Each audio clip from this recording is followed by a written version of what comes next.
Hi guys, we're live again. I gotta direct everybody, all the traffic over here. I don't know why I did that. They're saying that I signed in under another profile. I think it was automatic whenever I came back in. All I did was go out and come right back in, and that's what happened. So not quite sure about that. Hey doggies.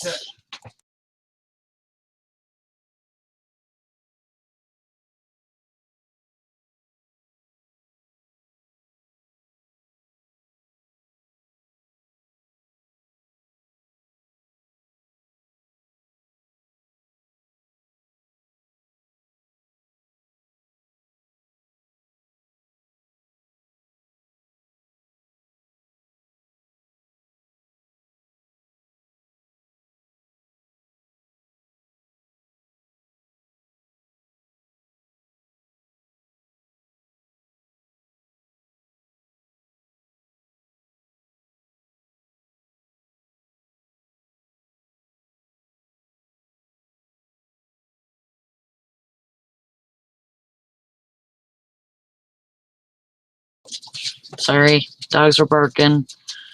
Now I'm trying to get everybody back over to this one. Sorry, guys. I don't know what happened. I'm just trying to get everybody on the same page. They're probably still in the other hangout.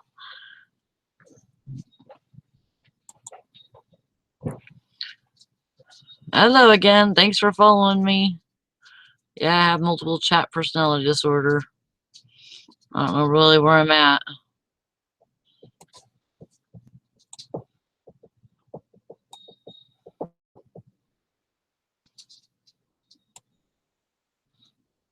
Come on, you guys. This is the new link.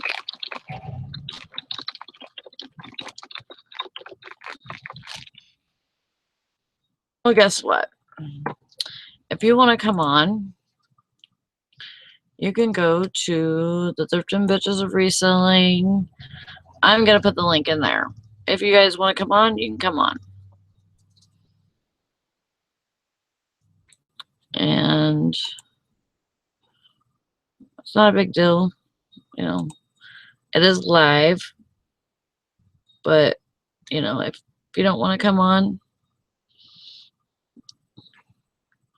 and if you want to come on, that'd be great.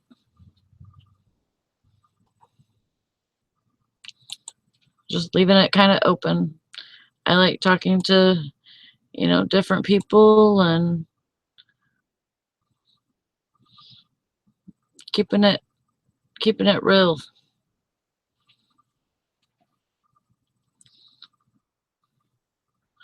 Everybody else over there is probably just chilling in that hangout, so. But I like to, you know, have the people in the chat too. It's, you know, I mean, we hang out with, you know, the with Dusty and Eric and Jason and Valerie and Tara and Jim, you know, Nikki, you know, we usually have a hangout open all day, to where we can go in and, you know, if somebody's there, then we can chat their ear off for a minute. Is everybody seeing and hearing me okay?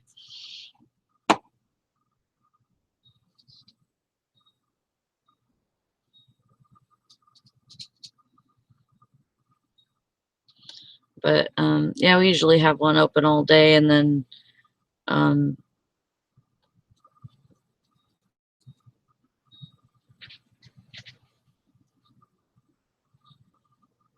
yeah, that one's dead. The other room is dead unless they're in there. Well, you're not going to see them. Even if they're in there, you're not going to see them because it's not live anymore.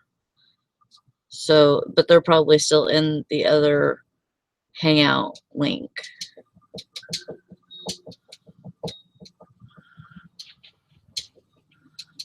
So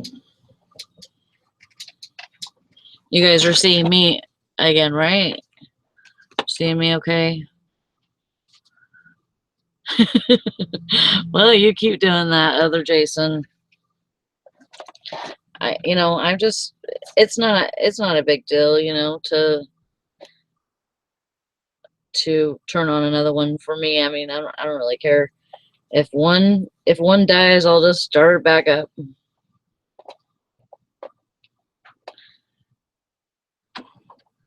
Hopefully, my lights almost just went out. Whoops. But yeah, I sent the link to Dusty and the whole group, so I don't know if they got it or not. But you guys can come in here if you want. That's why I put the link in. I put the Google link in the Thrifting Bitches of Reselling group. So you can come into the live group if you want. He's like the flea, Megan says. No, I didn't forget to pay my Google. Well, I don't pay my Google bill, but they act like it's something like that whenever you're trying to do anything on here. It's like freaking glitchy. Sucks. But it's free, you can't bitch about that. They could be charging for the shit. People would pay money for it too. Bet you anything.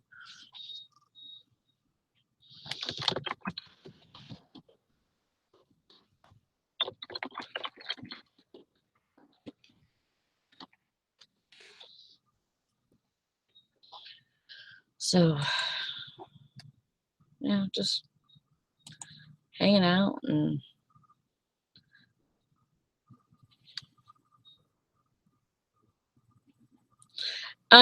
the link is public in the group. So I'm not really worried about it. If the troll comes in here, I'm sure we'll be able to notice, somebody that's not familiar, and we'll get them out of here pretty quick. Not super worried about anything like that, because you can pretty much, throw them out pretty quickly. I'm sure that, if they show porn or anything, it's not anything you guys have never seen. So we would just get them out of here as soon as possible and call it a day. I don't know why it keeps doing that, but it's like my printer is on this outlet, so it keeps refreshing. You can hear it refresh, and then every time it does that, my lamp goes dim. I was like, what the hell's going on? Other Jason says, do you use day of days when you on days? Is that what you meant? Do you stay on days when you're not working? I used to do that when I worked nights, and it was tough. Yeah, I switch back and forth because it's easier to keep a schedule to because I usually get off at 5:30 in the morning, and I go to work anywhere between 8:30 and 11 at night. Excuse me. So, and I do that 5 days in a row. So, whenever I get off at 5:30 in the morning, I usually stay up for the morning show. I'm not saying that you have virgin eyes at all. Completely opposite. But anyways, I usually will stay up for the morning show, which I'm on Eastern time. So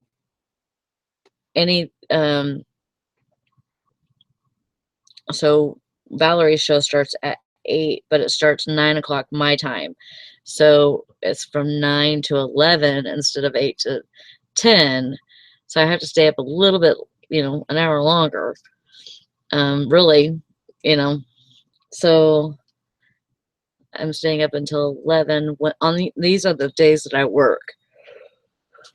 So I'm up till 11. I'm talking about going to sleep so it's making me tired. Anyways, so I'm up until 11, and then I usually go in and go to bed, and I'm usually pretty much in bed for the rest of the night until I go to work. I really need to start like managing my time in the morning better, because I will usually come home and I'll get something to eat, and then I'll sit down and, play on my computer, do whatever, watch Netflix or Hulu or whatever's on. And that takes a lot of time. Ooh, excuse me. So anyways, so I try to stay on the same schedule, Jason. This is what I'm talking about. I'm trying to stay on the same schedule, but I kind of screwed it up last night because I went to sleep and then I woke up. I didn't get much sleep yesterday. I probably only got like 6 hours or something, which is okay, but it's not, spectacular. So, so I woke up for dinner, and then I was up for... What in the heck is this fresh hell? Sorry. Don't make it die. What is... Rita. What's that? Oh, it is Todd. I had to go eat eggs. Tristan fixed it. Every time you do that, Todd, it makes me think that like there's some weird sound or something. Whenever it first starts. No, seriously, like whenever you first start it, it's like what is echoing or what is going off, and trying to figure out what sound it is. Sorry, that's just my little joke. I'm like, oh, it's just Todd. That's why. That's just one of my things. It's all good. So anyways, I kind of screwed myself. I was talking about my schedule. Jason was asking if I stayed up, or do I stay on my schedule on the days that I don't work. But I screwed up last night and I went to bed for like a couple hours, and then I woke up at 6 o'clock this morning, and I had to go get my son at 7, and then I was back home by 8, and it was almost time for the show. So I've been up.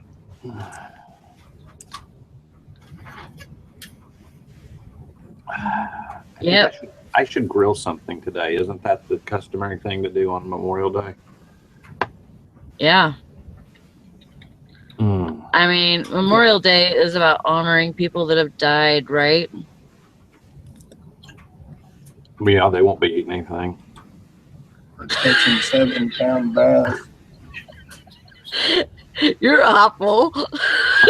we're doing next weekend. We're doing the lake thing, and we're doing fish fry one day. Oh, it's gonna be fun. Hamburgers, hot dogs one first night. Second night, we're doing a fish fry with all the crappie that between our freezer, all the crappie that's in there, and then my wife's uncle's has a ton because he's like huge fisherman. Is your crappie good? Fisherman. Oh yeah. Because like California crappie is nasty. They're bottom feeders. What? And they're I've just... never met a crappie I couldn't eat.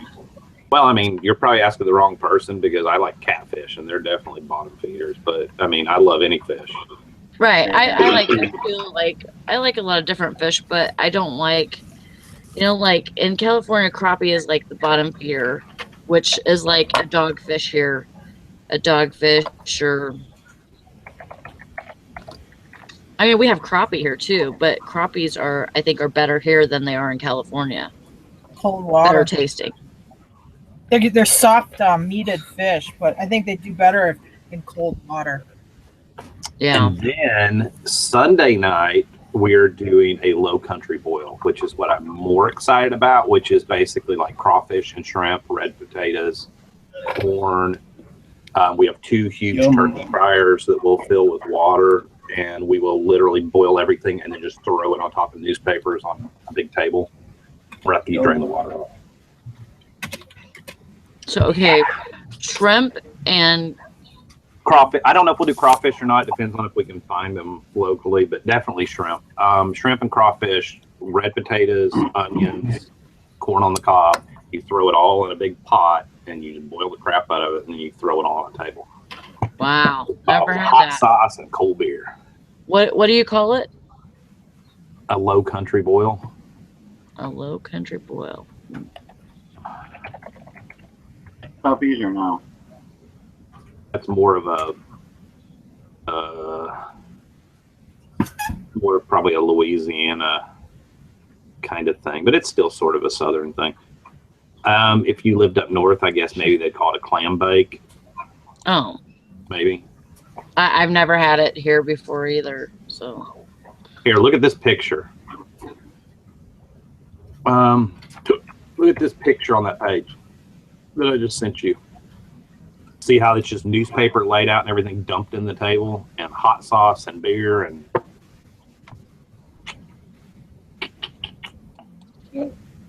I'm excited.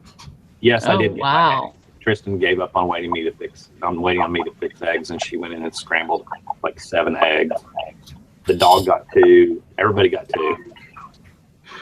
Looks She really good. scrambles- She scrambles eggs for the dog. Doesn't that look good? Yeah. No? And it's simple and easy. And then, of course, make sure you have a lot of lemons, and you literally just See- everybody eats off the table, and then you take all the newspaper and just put everything in a big Me and- garbage bag when Me you're and my done. oldest son would go for something like that. We'd be all over that. But my husband and my youngest son hate fish. I don't like shrimp. See, I don't. When Jim Bennett gets here, he won't. That's one. He's not a picky eater, but he doesn't eat seafood, and so we're gonna have a real problem. Unless he could like order a steak or something somewhere where you're at. We don't have to talk about that. How can you hate all seafood? I don't like it. I don't like shellfish. I took Jim to eat at Red Lobster on Saturday for his treat, and I'm like, oh God, I don't hope I can find something to eat there. But we had like a walleye, beer battered walleye, so I ate that. But I hate like crabs, shrimp, lobster. I don't like any of that. Wow. I love lobster. That's like so good.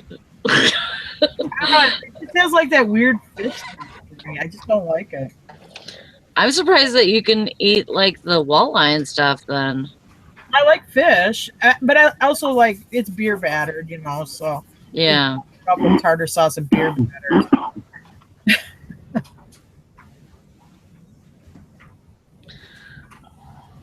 Scallops are my favorite, though. I don't know if I've ever had that. We were having Mexican last night. Somebody else at the table. There was about 6 of us. My friend, and then his friend and his son, and whatever. And the chick ordered seafood fajitas, which I'm like, there's just something about seafood. Like fish tacos, I get, but there's something about being in a Mexican restaurant and ordering seafood. I just can't quite do it. As much as I love seafood. But man, she got a double order, and they brought the scallops were that big, and there was shrimp. I was like, ooh, I should have ordered that. Mm.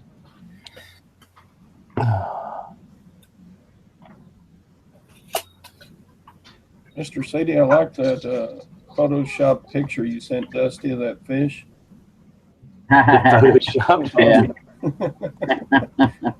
That was That's probably an the awesome fish fish. he has mounted on his wall. He just pulled it down off the wall and held it and said, take my picture real quick and I'll look like I caught this. That's an awesome Yeah, fish, man. You couldn't tell I was at the Bass Pro Shop, could you? No. So you caught that with a rubber worm? Watermelon. No, was it watermelon? Yeah, I think watermelon. That's awesome. As I ever caught. I caught a 55.5 pound catfish out of the Mississippi. Good God. Flathead, Blue cat. blue cat.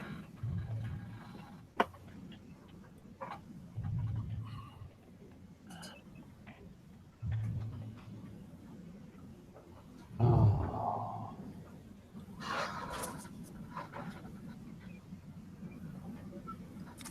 Y'all ever seen a year 2000 watch?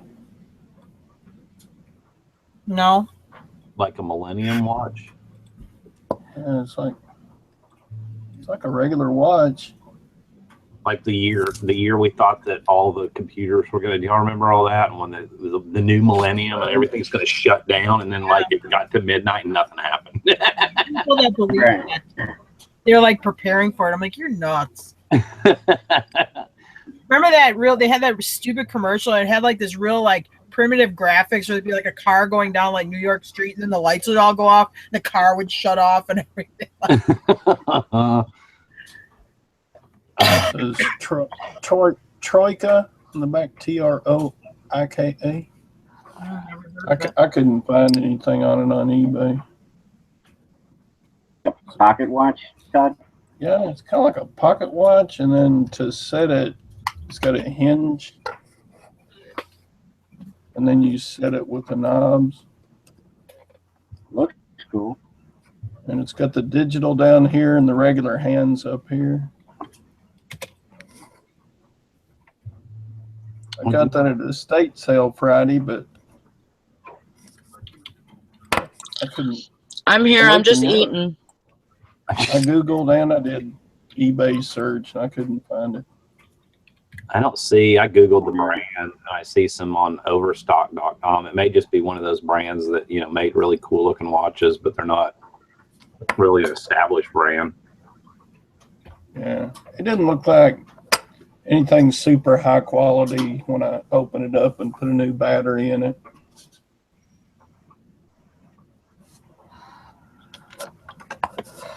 I actually got two of them, but the hands don't work on this one. The digital does, but the hands don't work. So, Sally, do you have the camera stuck on me? No. Maybe. Now it's not. Okay. Sherry asks, would you put a brand new in-box Tag Heuer watch on eBay? Yeah, I mean, as long as you know it's legit. I mean, those depends on things what are model expensive. it is, how much you're talking about. I would take precautions. I would probably do best offer. And I would kind of be picky on who I sold it to and where I sold it to. And I would definitely ship it with, a signature required, because I don't know of any tag watch that's going to be less than $200, $300 anyhow. So it's probably going to warrant having a signature. And I would just kind of, as the offers came in, I would look to see where they were. I'd click on their feedback. I'd look at their feedback left for others, see if they look like a decent buyer. I definitely wouldn't just sell it to any, if you're talking about a couple $1,000 watch, I wouldn't just sell it to the first person that came along.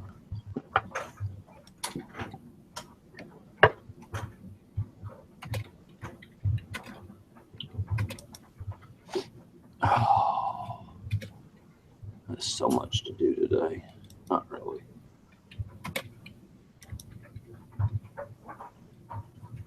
I wish I had 30 some odd packages.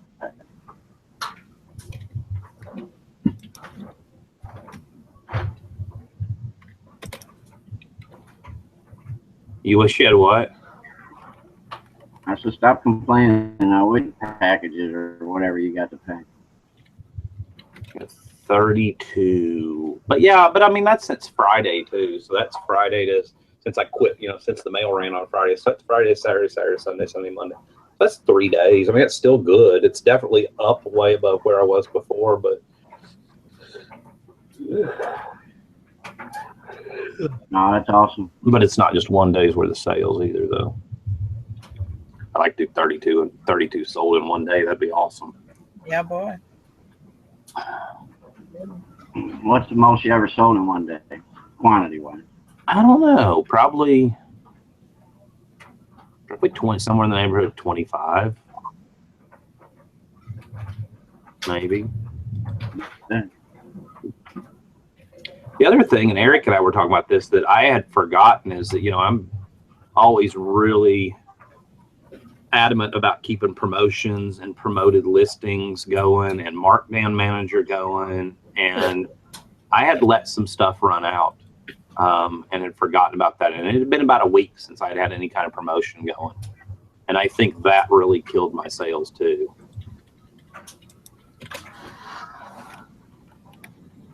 I do a sale every day. I mean, I start a new sale every day, 24-hour sale.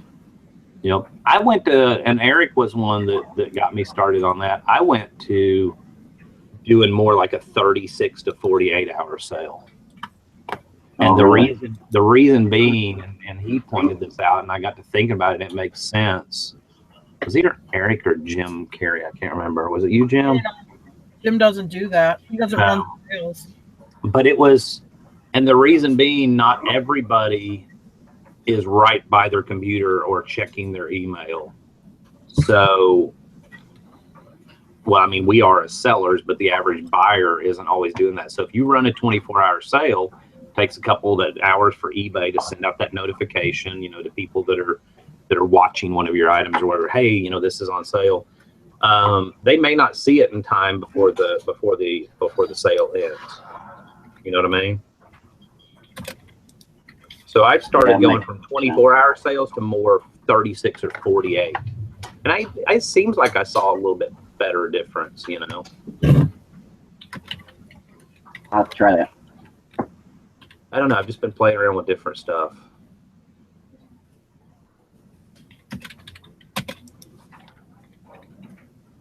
Yeah, I usually start my sales in the morning, and then I'll end them at like 7 or 8 o'clock the next night. That's what I've been doing. So you're getting about 36 hours in. And then I won't start another one until the next morning.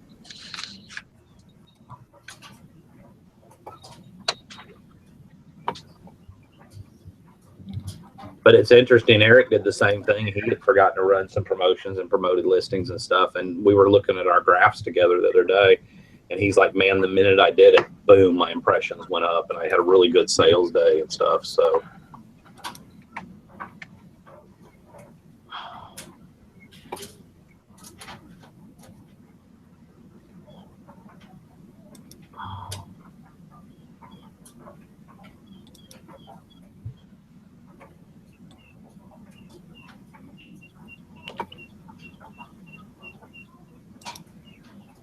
I don't know.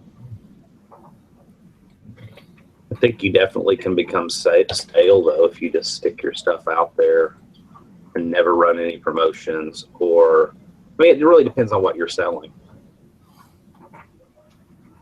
If you're selling specialty stuff that people are going to find anyhow because it's more one of a kind, then yeah, it really wouldn't matter. But I think for the average person that's selling what most of us are, thrifted or yard sale merchandise, that's kind of a wide spread of everything.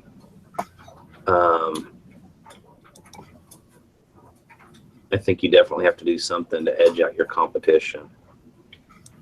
30th at 12:45.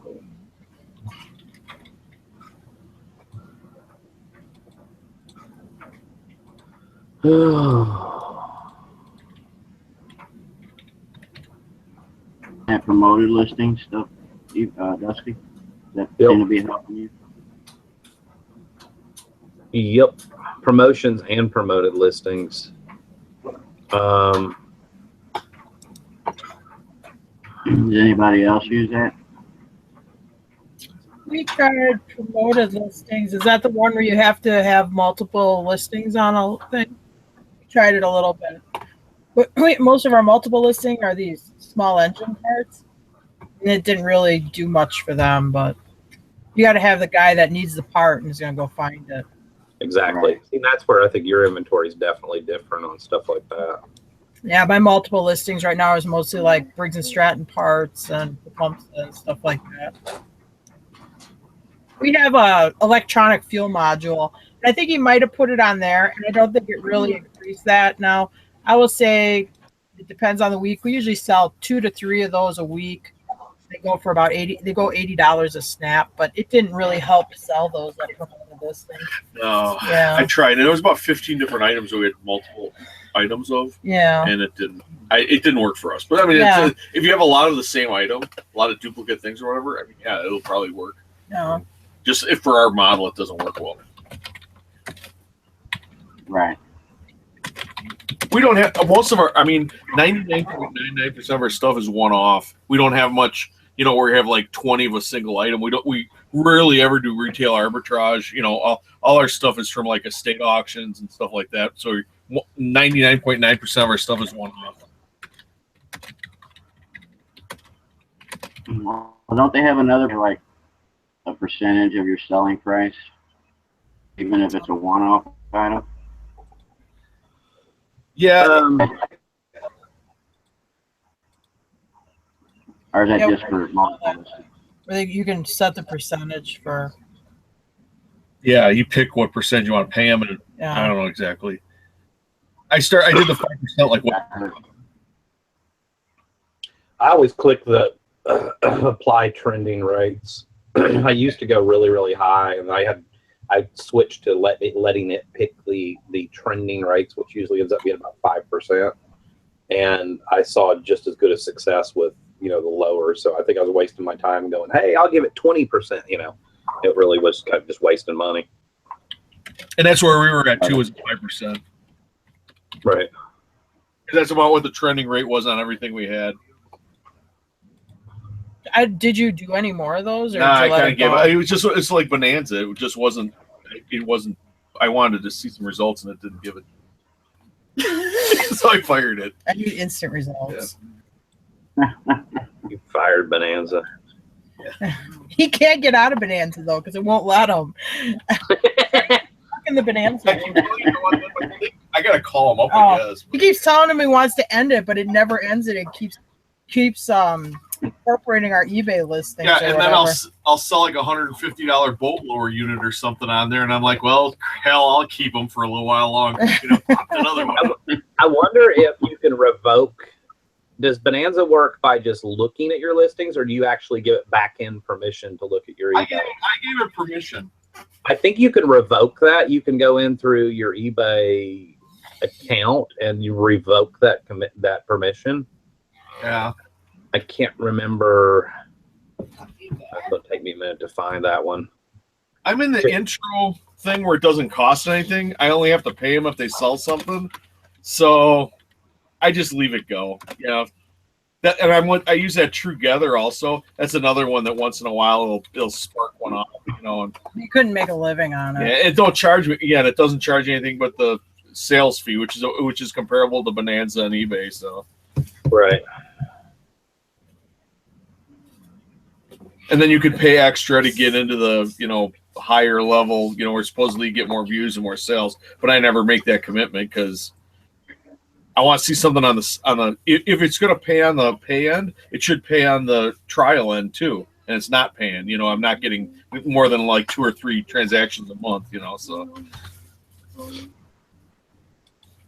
I'd rather invest my money in eBay where I know stuff's happening. I mean, that's where, you know, all of our significant business happens on eBay. So that's where I'm going to put the money.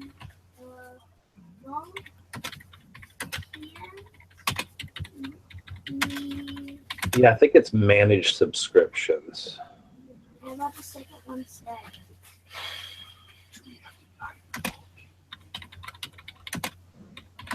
I can't find it. Hell, I can't find it anyway. I actually need to find it.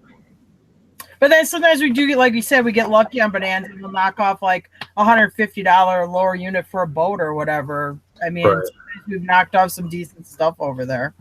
So The only thing I don't like about Bonanza is I have to go rush over to eBay and make sure I pull that listing. But I've gotten a lot better at that, so I don't make mistakes on that anymore.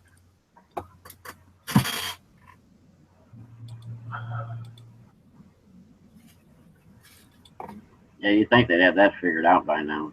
Yeah.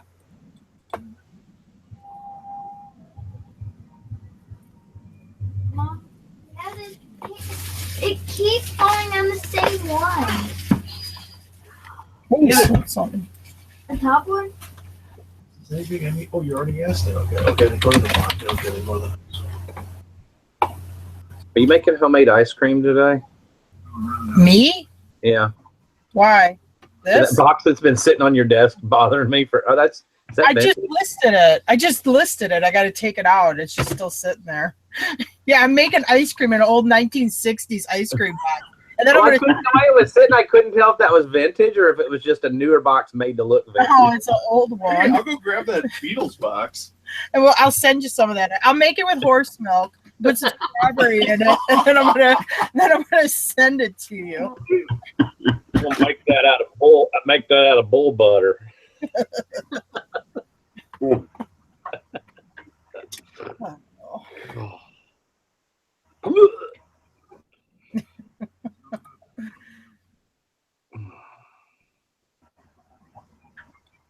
I've been saying I'm going to put some stuff on Etsy forever. I opened up an account and never put an item on there.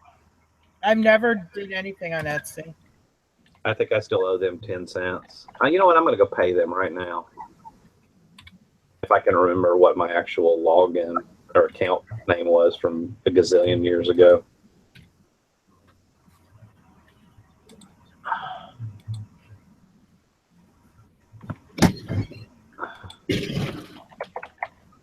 Let's see. Enter. Yeah, go ahead. Hey, Dusty, Hey. Beatles box. I bought it at an auction in a box lot, and everybody kept picking it up. They'd look at it, but when it came time for choice on boxes, I got the box for $5. I got the lot for $5. I'm like, wow, these people are stupid. Well, I get all done with the auction. We're doing an unpack video. We're unpacking the van. I pull the thing out. I go, yeah, and I got this Beatles model. I shake the box. I'm like, oh crap. Open it up. It's empty. I'm like, oh my god, there's no model in here. So with the model though, it's worth about $400 if you have this model. So I guarantee you'll sell that box. we listed the box. We got it on auction, and right now it's what, $42? Something like that, I think. So it's a $42 cardboard box so far. Wow. Over. Oh, yeah. I've sold a lot of empty boxes. No. Yeah, it's Revel, the great McCartney Beatle model kit. So if you see one of these, grab it. How do you find how much you owe Etsy? I don't even understand all this. Don't ask me. I've never been on Etsy. Nah, I never saw any future. For us, it's all wrong for us. We don't make stuff, and Credit cards. Expiration date 2012. Well, I haven't been on Etsy in a while. Where's like your account balance? I wonder if you could put vintage tractor parts on there. You probably could. well, On Etsy? Maybe. I don't know. It just seems like the eBay site, it gets more traffic, and their search engine to me is easier to use and stuff. I'm kind of locked into eBay. Oh, yeah. There's no. Yeah, I'm just kind of locked right into the eBay thing right now. I mean, if I thought Yeah. there was another viable option against eBay that would be comparable, sure, I'd use it, but I just don't see it in Etsy. But that's me. yeah, I have no loyalty to eBay. I mean, we have a love-hate relationship. So I mean, yeah, I could, if there's something else came along that was just as good, I'd jump on it. Oh no, I have a zero balance with them. Yeah, no, I agree. It was More 20 than any cents. stock in anybody else. It was 20 cents that I owed them, and I guess I finally paid them in October of 2015. There you go. So what were you selling on there, Dusty? Now I got to ask you. I think I opened it. I mean, hell, I opened it in 2010. I don't remember. I mean, I don't even know how to go back and where's dashboard. I don't even know how to go back and look and I don't know. I don't remember. I mean, seriously, it's 7 years ago. I don't remember. Yeah, I mean, even as a buyer, like I've gone on their site just to search, like maybe something I have interest in. I didn't even like their search engine from the buyer standpoint. That was me, you know. Hold on. Expired. Oh, here we go. On January 8th, 2011, I was trying to sell a vintage gold evening clutch purse, 1950s, 1960s. Yeah. I think I was just, Tristan at the time thought Etsy was really cool, and I think I was like, oh, I'll check it out, and I think I threw an item up there. And I think back then wasn't like vintage clothing doing really good back then. Yeah, yeah, I Etsy think it was. like a real trendy thing over there. Why do you listen? It is like a little side project, you know, maybe just put something on there. See what happens. Yeah. It never came up with it. I think Nikki's is back to experimenting on Etsy, so maybe ask her. If you know, it depends on what you sell, and if you try it and it works, but if you try it and it doesn't, I mean, set yourself a time. I would set myself a time period of like, okay, I'm going to give it X amount of days and X amount of effort, and then if you find it's not working, walk away from it. You know. Mm-hmm. Yeah. I think it could be. I kind of already know what the results are going to be, though, so that's why I probably haven't. So, but my wife, she's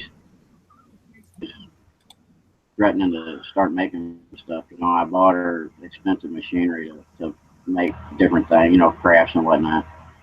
And I thought maybe she could get involved with it a little bit and be an outlet for her to get involved a little bit with reselling, because she never gets involved with anything I do. So I thought that might be something that might interest her. So that's why I opened the Etsy account, and then she just never did anything with it, you know. Right.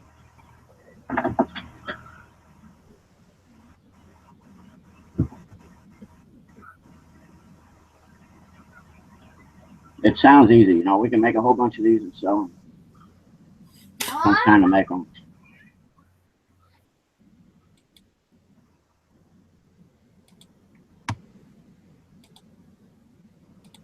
Yeah, I always thought on Etsy you had to be kind of creative or artistic, and that's not me, so I just never messed around with it.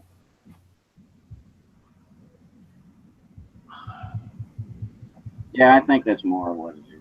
I mean, at least that's what it's known for. I think they've expanded a little bit into the vintage market. I mean, I see people selling snapback hats and t-shirts and all kinds of stuff on there now, but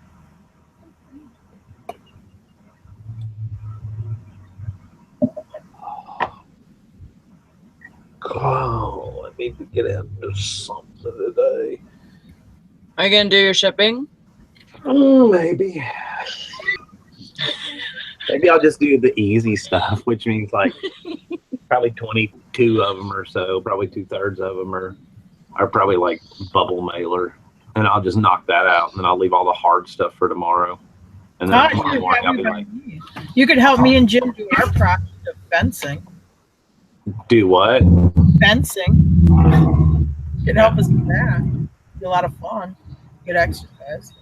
No, I did that Friday. Had to dig 3 holes with a post hole digger, and after 3 whopping holes, I'm like, no, I don't know how people do this. This is what they make giant augers and stuff for. Screw this. Jim did it yesterday, and we have a fence to move. He goes, "That's it. We're putting the auger on the tractor." Well, and my shoulder's out. I threw my shoulder out. I'm trying to post hole dig with a bad shoulder.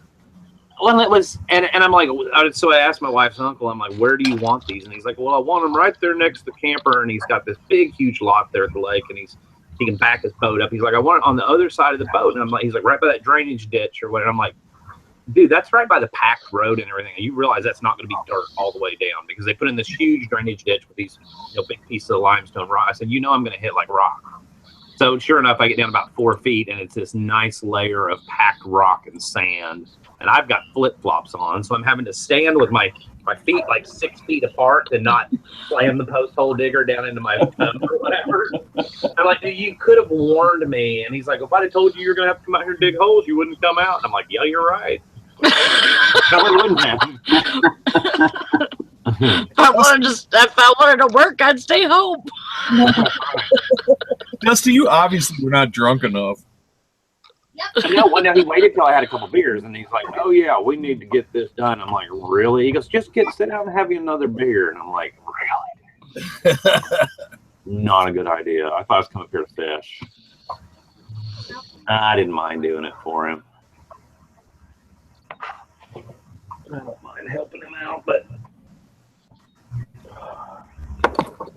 I was like, "Anything else you need done?" Well, as a matter of fact, and I'm like, "No, ain't happening."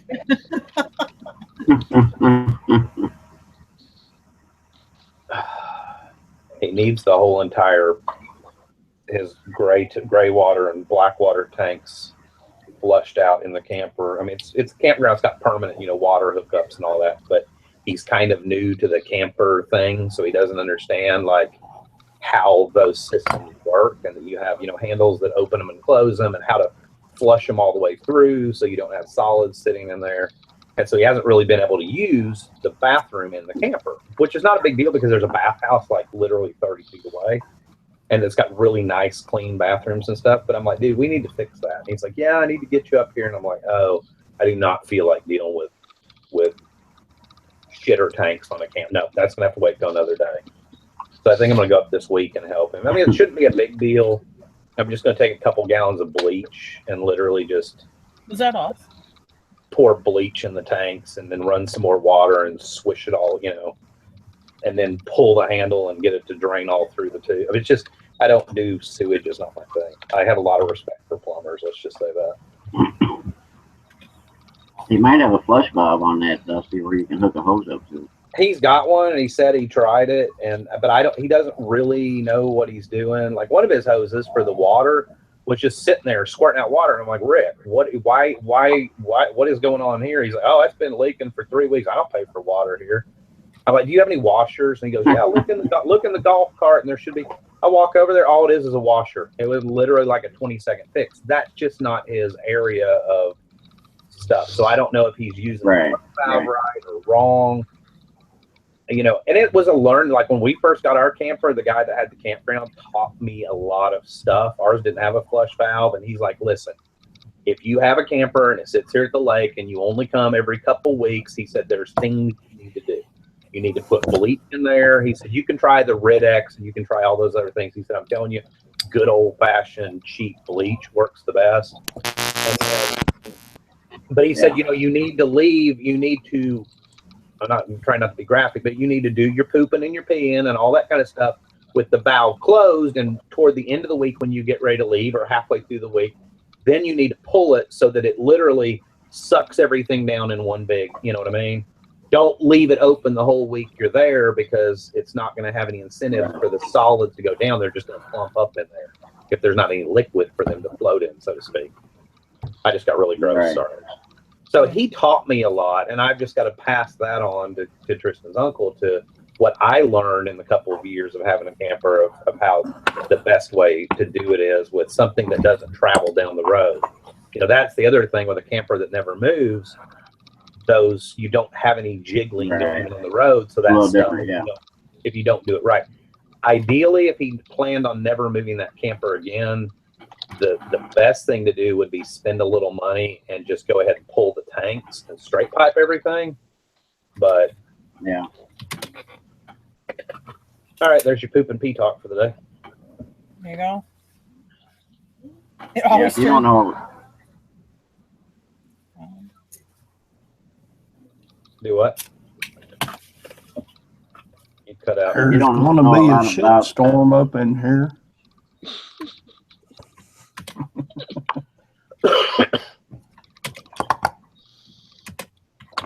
Them systems, I mean, on any RV or maintaining my boss's for probably 20 plus years. Right. It's like being, it's everything you look at looks foreign to you. Yep. It takes a long time to really get used to all the systems and stuff and how to handle everything. And I don't know. I'm sure he has a gray water. I asked him, I said, do you have a gray water tank? I said, because I don't think that an RV. I mean, the thing's only 3 or 4 years old. The camper, so surely that would have gray and black. And Rick's like, well, "What are you talking about?" I said, "You should have another tank." Something. I was like, "Okay, I just need to get up there and crawl up underneath it and figure out what's going on," because Right. he doesn't even know what he's doing. Yeah, I would think he has a gray tank on there. Yeah, I've never heard of one that. And I mean, there was a later model that didn't. I mean, Either.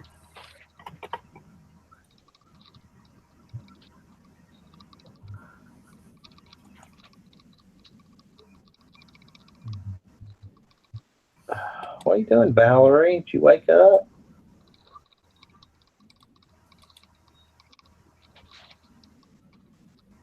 Yeah, she's up from her nap.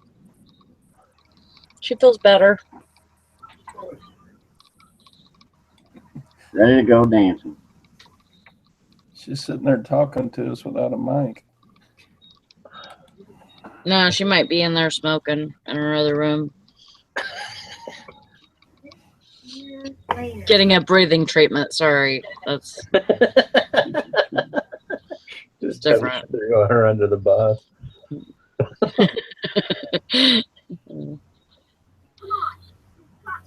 Or she could be sitting in front of her computer cussing me now. Your daddy's gone and my She can hear you because she's nodding. kind of gone crazy. Jonas! My father's men.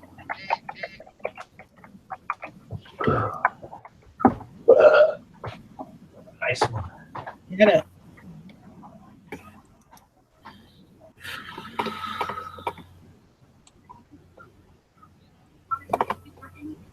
So it's been good for you this weekend, Tara?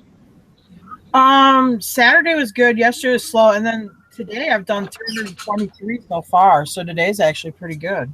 Good. So I can't complain because, to tell you the truth, I haven't been listing a lot. Yeah. I had that other project, that property management project we had to get done that last week, and then we've been working on that fence. So I haven't been like really super hitting the listings, and actually it's been pretty good. Yesterday Yeah. was great. That's awesome. Like yesterday, it was only $75, so that's not bad. Right.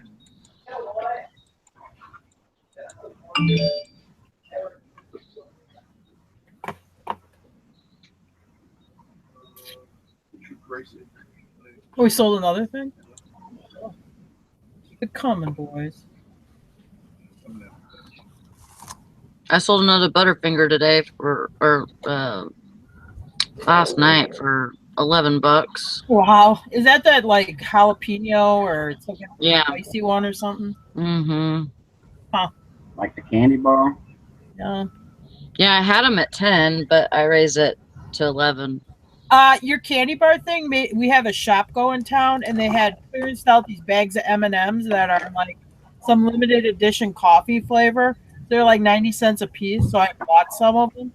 But they just didn't do that great, and I'm like, well, I'll end up them melt or whatever, and then I just bought some and ate them. Yeah. I didn't want to mess around with. There wasn't enough money there for me to put them up. Right. Yeah, I figured it out, and I'm making like 6 something on them, That's cool. so it's not terrible. No, and you have like those limited edition flavors that they stop making, and you'll have people for whatever reason want them or like them or whatever. Right. Get it. Somebody get a ching? Now I got a payment. Now I got 33 items to ship. Oh, good. Oh. It is an easy one. It's a little metal that'll literally just go in a bubble mailer. How far away are we? Wait a minute. January, February, March, April, May, June. 1st of July will be our next eBay supplies. Oh, wait. I guess. So we got to get it through. We got to get through a month, basically a month and a couple days. Can't hear you, Valerie, and I can't see you either. I can see her. She just made a like frowny smiley face. I'm trying Now to she went. I went like this. Here, I'll Oh. imitate everything she's doing since you can't see her. Okay. Dusty would be your interpreter. Ew. Maybe try going out and coming back in. Mr. Sadie, people are asking, what do you like to sell? Is he frozen? All righty then. See ya. I have sold so much dog flea and tick treatment. I got Wow, everybody 300. came back. Mr. got Sadie, people ask 300. what you like to sell. Can you, Mr. Sadie? Can anybody hear me? Yeah, I can hear you. Okay, well, you and I will talk now. So what did you do, Todd? Did you get a bunch of flea and tick stuff on clearance? Yeah, it was kind of a store closing. I bought 300 boxes for 33 cents a piece. Wow. I'm selling them for $12 a box. They're going like hotcakes now. I guess it's flea and tick season. Yeah, I guess it's flea and tick season. I'm almost out. You better go find some more. Oh. It's like barbecue. That's like barbecue grill covers. I've had some that I got on clearance at Walmart. I don't know, like the last fall or summer or something. Yeah. Didn't sell a single one over the winter, which I would think that's when people put covers over their barbecue grill. No, they all started selling like 2 weeks ago, Huh. Must be when people are thinking about it. which is normally the time that I take my cover off and just leave it off for the rest of the summer. I don't know. It's kind of odd. I mean, I'm not complaining because I really thought after the last 6 months not selling any, I was going to get stuck with them. I have these electronic fuel modules that I bought for $12 for the box, and I sell them for $80 a piece. And I looked in the box, and it's really getting low. And I thought I'm going to be really sad when I'm out of those things. Yep. You know, it is what it is. These have been really good sellers. I love stuff that's like that, where you can Yeah. list at one time and it just keeps bringing in money, especially when it's easy to ship and you just throw it into something. Yeah, they fit. Well, we put fast and freeze, so they go in a small flat rate priority box perfectly, and out the door they go.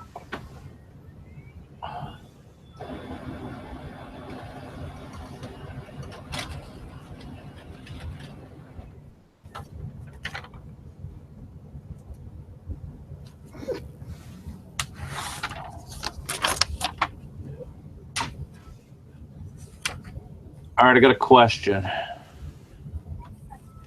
Is Jim in there? Yeah. Dusty's Right, got a question, Jim. He's Not that he's the only one that can answer it, but if anybody else knows the answer, feel free to chime in. So Windsor's Jeep, when we bought it, didn't have any AC. Somebody had actually put a shorter serpentine belt on it and bypassed it. Compressor was locked up, yada, yada, yada.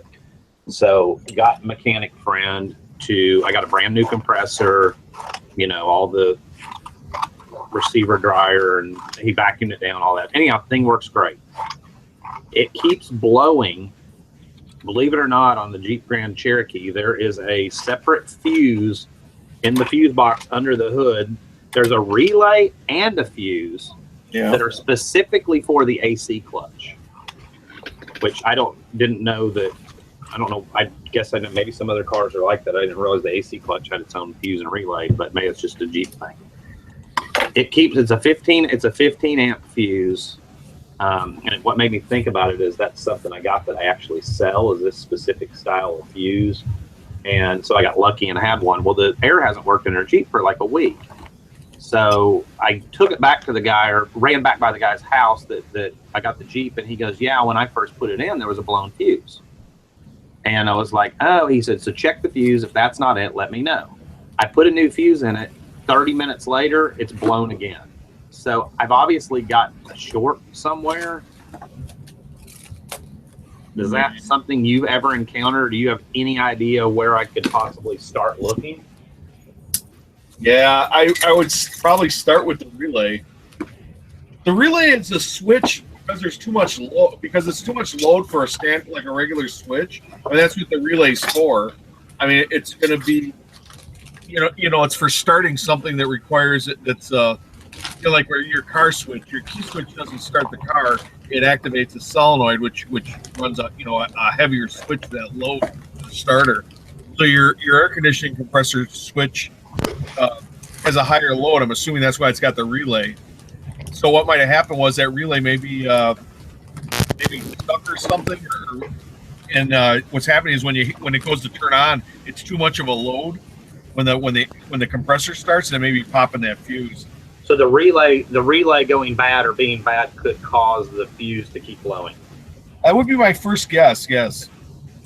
The other thing is obviously there could be a wire rubbing on something that you got short. Yeah, which could be. I hate electrical. Anywhere. Yeah. Good place to check is if they have braided ground cord to the engine. A lot of times I run that braided cable. That will have a tendency to rub up against positive wires and cause a short. I mean, that could be a place to look. Okay. I'm not very good with electrical. It's black magic to me, really. It's a black art, especially on vehicles. I used to have an AMC Matador that would slow down 5 miles an hour slower when the air conditioner compressor kicked in. Wow. Oh, those Matadors, they had that extra thing underneath the dash too, that climate configuration. Almost looked like it was an add-on on those AMCs. I remember a buddy of mine had a Matador. He had this big plastic thing underneath the dash there that ran his AC and heat and stuff. I don't know if you have that. Or if you had that.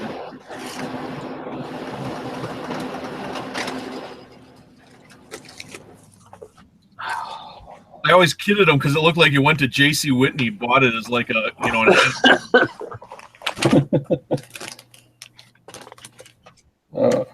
Matadors were just a chunk of metal with 4 wheels. Can anybody hear me? No. Yeah. Did you say no? Sally, wave at us if we can't hear you. I've been trying to get into this hangout, but it's putting me in as a different person, and so it might go off live. I'm not sure if it will or not. Everybody just disappeared on my end. I don't know who I am right now. That's a problem. Yes, I don't know if I'm the upside down picker or if I'm Miss Sally 32 or one of my other names. Right now you're in as upside down picker. Okay, so I'm good then. But just don't leave again. I think it was Valerie that told me or whatever, but I think if you come back within a certain amount of time, then it won't end the thing. Yeah. As long as you came back in, I think you should be good. Yeah, I had to come back through YouTube. You might consider changing your name to the In and Out Picker.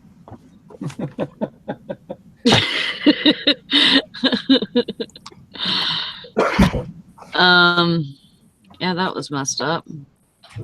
I probably should. I would come in here and I'd be like, "Can anybody hear me?" And nobody's talking, or Dusty's on talking about something else or whatever, and not even listening to me. And so I'm like, okay, obviously you can't hear me. Oh, that's normal. I know.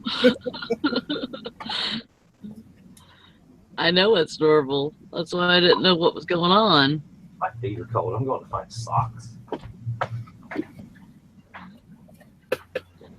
Okay.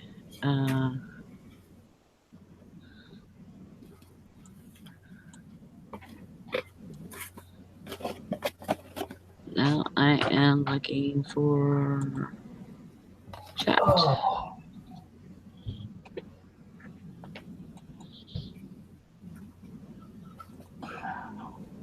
Okay. Now I can see everybody. And you can't, Valerie, you can't talk? That's what she said. Did you try? Yeah, she was trying. You're going to have to learn sign language or some shit. Because... We're number one. I knew you were going to do We're that. number one. She flipped me off.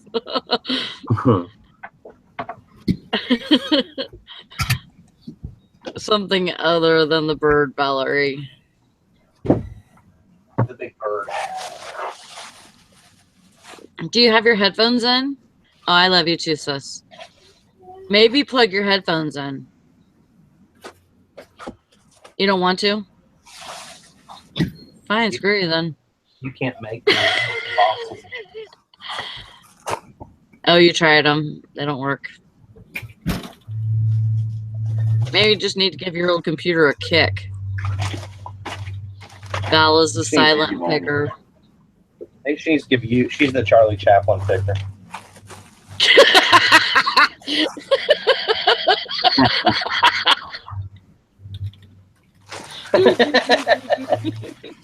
She's a top hat.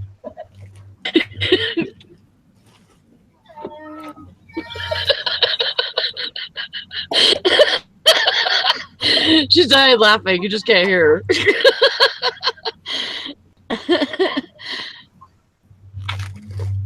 Hey, Dusty. All Another place I'd look on that Jeep. Look where the plug goes into the compressor. When the other compressor fried, a lot of times they generate quite a bit of heat, like an alternator. When they go out, it's friction. You'll get heat. It may have that plug. Maybe damage some of the insulation. And it's like close to where it plugs into that compressor. I checked that too.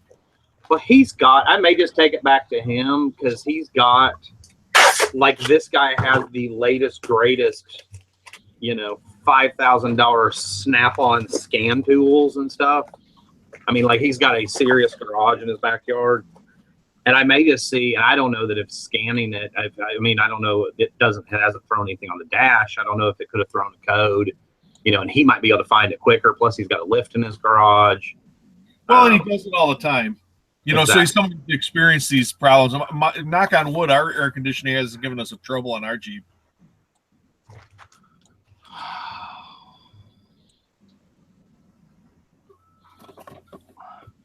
So I think our daughter has decided to drive with the window open. She's working 2 jobs now. She's gonna go get her license next week. We bought her this Jeep a year or so ago, and it's sat. There's a lot of story behind that, but she just wasn't ready to get her license. But she's working 2 jobs. She's going to be driving a ton between jobs. And my father-in-law has decided to get rid of his 2012 Toyota Prius, as Tristan calls it. His Prius, which is not my number one choice in cars. As a matter of fact, it's not even anywhere in the top 1,000. But from a practicality standpoint, our daughter brought this up. She said he wants to sell it. He's about to trade it in. It's a 2012. He's the original owner. Always garage kept. Looks like it came off the showroom floor. And it's only got 48,000 miles. And he is willing to sell it to our daughter, and she would just make monthly payments to him, interest-free. Sell it to her for $10,000, which would be 50 months at $200 a month. So my first thought was, okay, well, it's a good car if she's willing to drive a Prius. Sorry for all of you that drive Priuses, but I have a friend that has one that has 250,000 miles. We make fun of him all the time, but he's laughing all the way to the bank because it gets 60 miles a gallon. If she's willing to do that, though, I sat down and did the whole like the math. If she only drives 1,200 miles a month, which she could easily do based on where the workplaces are and all that, I mean, she's going to save versus the Jeep that only gets 15 miles a gallon. She's going to save $135 a month in gas alone with the Prius. Yeah, and those we have a Jeep Cherokee. They don't get very good gas mileage. This one's got the digital readout up top, and I've managed to, by coasting a lot on the highway down mountains and stuff, I've managed to pull about 16 miles a gallon out of it on a good week. That's it. Yeah. Yeah. Is it the 4-liter?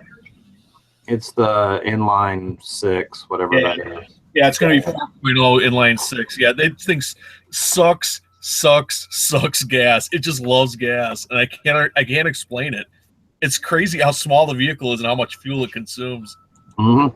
So what I'm thinking, if she wants to do that, then Gabe doesn't really want the Jeep. He still wants a muscle car. He wants some sort of project that he and I can do together, which is cool. Well, people burn gas like a muscle car.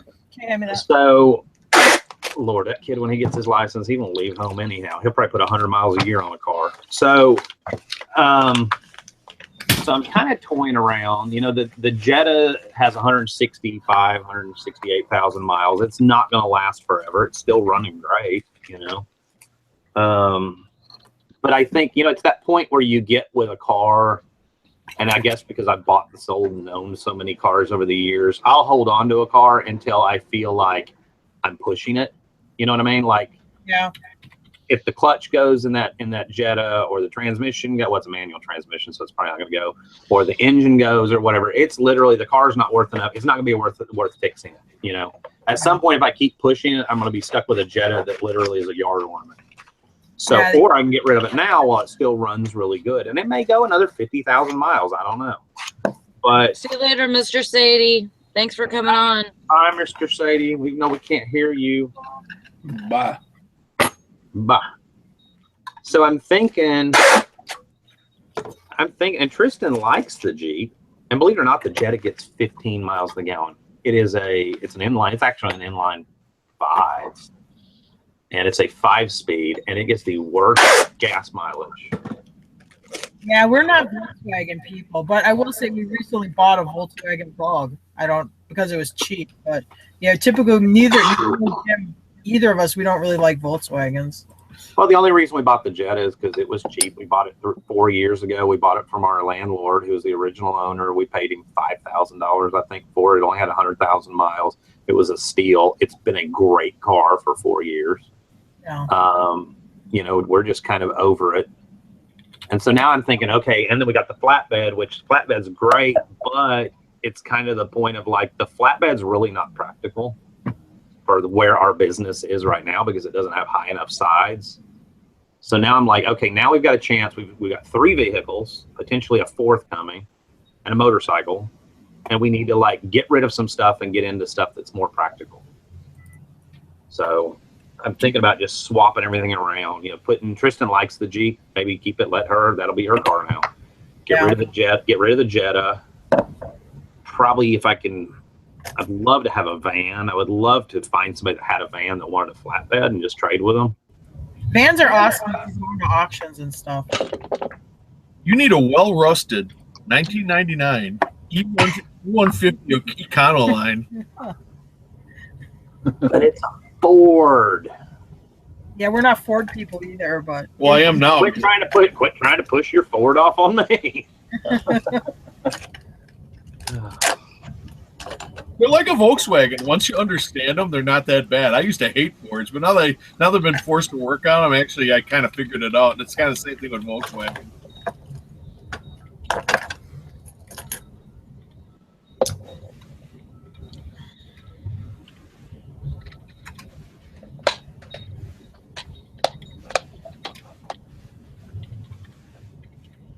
I hope everybody in the chat is okay. It doesn't look good. Okay, there's the other Jason commented. I wasn't seeing nothing. The other Jason said, will she make the payments, or do you think you will end up making about half of them? That would have to be a baseline. No. And that's a great question. but this is going to be a deal between her and her grandfather. And if she were to default, or what fits between the two of them. The one thing that I will do is have her go ahead and title it in my name as well as her name, or Tristan's name as well as her name, and put both names on the title, simply because insurance at her age would be outrageous. She needs to be under our policy. To get it on her own, I don't even know that she'd be able to afford it.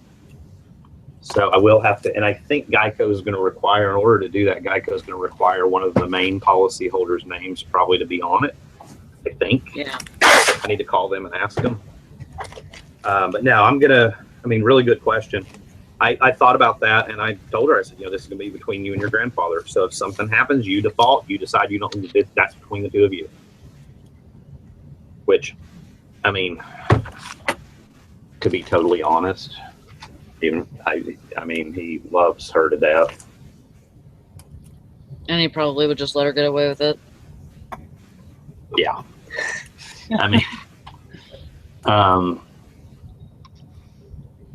But and I looked up the the NADA on it, trade-in value and all that, and his is the top of the line. Apparently it has a solar panel built into the sunroof that was an add-on deal. It's got all the GPS, it's got all the satellite radio, it's got the backup camera. It's got everything. The solar panel actually powers a fan that keeps the car cooled off when it's just sitting there. Oh. So that when you get in and start your air conditioning, your car is already halfway cooled off. I thought that was pretty cool. Yeah. But I looked up, the value on it's trade-in wise, it's probably worth $14. So he's selling it to her with some built-in equity. That's a positive. The main complaint I've heard about the Prius is that when you run heat or air conditioning, the motor's always going. Because isn't that the thing? Doesn't this one switch from motor to electric or from gas to electric? So anytime you run anything that has a high draw, like your AC, your motor's going to be running all the time. But you know what's weird about that car, though? The mileage. I don't know how bad that would affect the mileage. What's weird about that car is it's rated at 48 highway, 51 city. So it's backwards, I guess, because in the city, the electric part would be running it more. Yeah. But there's not a whole lot of difference between city and highway on it. I would suspect those mileage estimates, though, are without heat or AC running. Yeah, because when the heat, we live where it's cold, and we had a friend that had one, and he said, well, it really didn't benefit me because when I have the heat going, it's running off the motor anyway. But you still got a 40 mile to a gallon plus car either way. So I guess that's a hell of a lot better than the cheap you get gas. Well, and my next big concern was the battery bank, because they're $1,500, $2,000, whatever, to replace all those batteries. So a friend of ours has one. His is an older model Prius. He has 250,000 miles, and he's still on the original batteries. Oh, cool. And his is doing fine. But I got to looking, and here's what's interesting that I didn't realize. If you live in California or one of the states that has like emissions, whatever, there's about 6 or 8 states. And of course, California is one that always gets better warranties. The battery bank and all that battery related component stuff has a factory warranty that is transferable. Factory warranty for 10 years, 150,000 miles. Awesome. In all the other states, like that are non-California or whatever, it's 8-year, 100,000 miles. Cool. I thought you were going to tell me that California load tests the batteries or something at your emissions check. I'd be like, you sons of bitches. Oh, we're sorry, sir. Your batteries are getting weak. You need to replace all those. It's $2,000. We're going to put a boot on your car till you prove that you replaced them. I'm from the government. I'm here to help.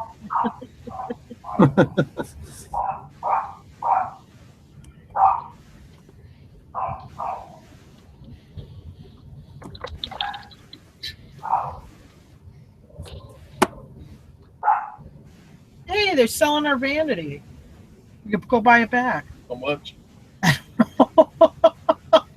It is the one we bought for that. So that's good to know. Because the car's still got another 3-year and 52,000 miles left to go with the battery still being under warranty. And they don't fix them. Make an offer. The mail actually just ran. That's interesting. They don't just fix them. They actually replace the whole thing. Oh, my Lord. Are you serious? all this for Tristan's hairbrush. Must be Amazon. It is. She couldn't find the one. She couldn't find the one that she wanted at Walmart, so she ordered. It was like $7.99 free Prime shipping.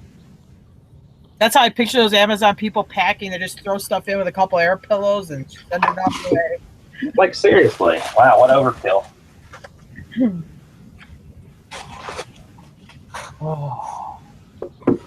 So I don't know. I was trying to get some input from the Facebook group to see if, other than my buddy that I know, that if anybody had one that had, gone over about 100,000 miles, good experience, bad experience. I didn't know.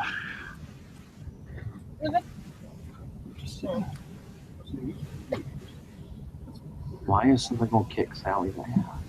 Oh. I thought we were doing fun. All right.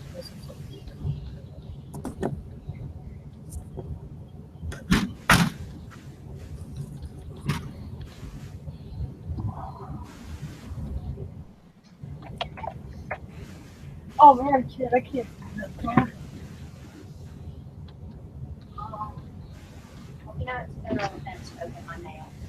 I just put your thing right there. I didn't realize it was yours. I thought it was my light bulb that I ordered for that air purifier, which still is in transit.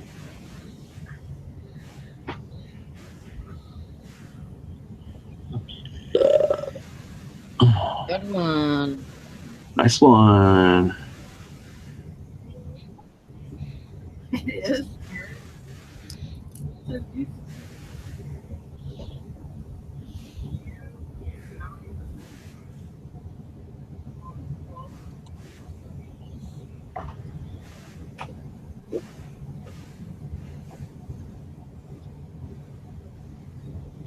Good one.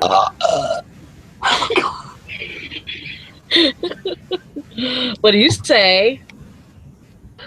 What was that? That wasn't me. That was you. You don't try to blame me for that. Excuse me.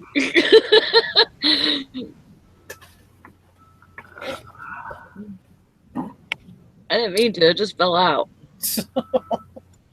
It just fell out.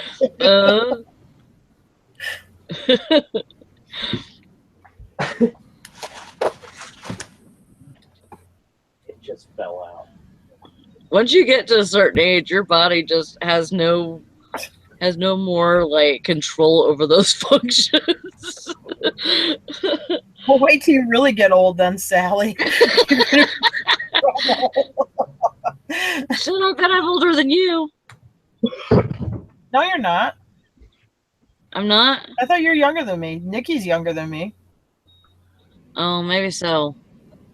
I'm 44. I'm 41. I'm 22. Liar. I was born in 1973. I was born in 76. Oh, you're the same age as my brother-in-law.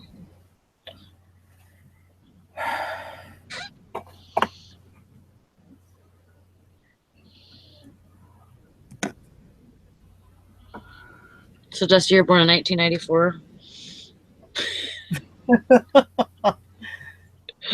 Liar. That's when my son was born. He's 22.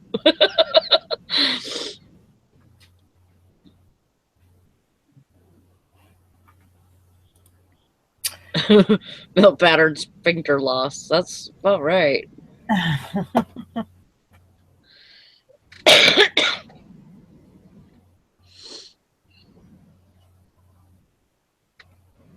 Megan, you were born in 72? I thought you were saying that you were 72 years old.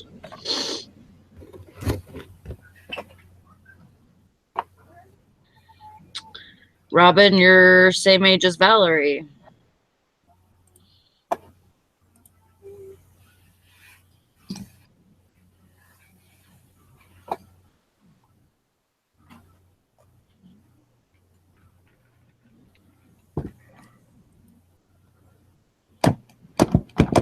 That's a pretty cool phone, huh? pretty cool phone. All I see is your coin. I think my computer's acting up. Y'all don't see me? I don't know. Yeah, I see your phone. My laptop's acting up. Sometimes it does that with the, or I can't see the people on it. Made in Korea. Fell south. No.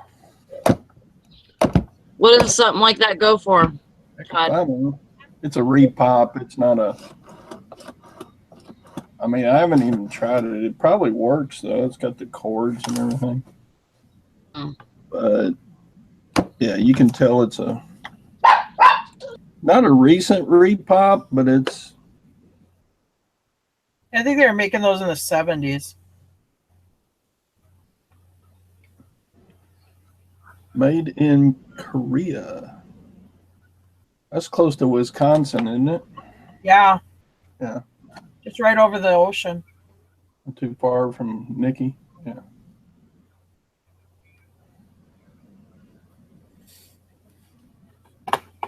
Yeah. I hate getting stuff though that the outer layer of gold plating and stuff is fading away, you know. Yeah. Even though it's repop, it's it's not gonna be worth much, and it weighs a bunch. I think they do like maybe 40 or 50 ship. Really?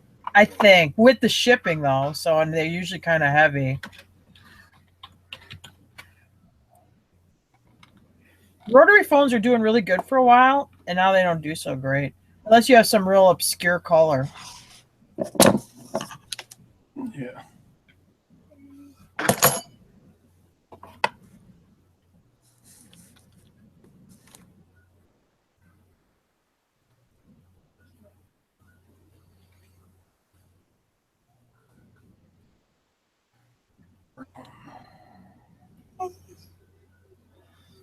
So this is called Princess style. Oh, the Princess phone. I think Jim said his mom had that one.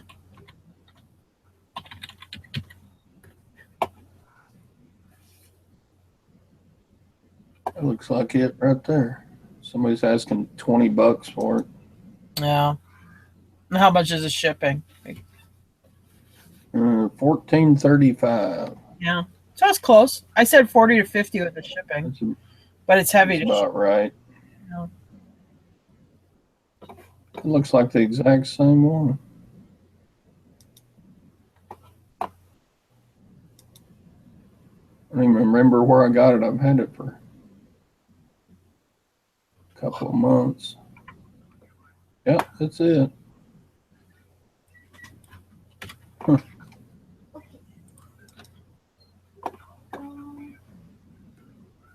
Look at sold listings.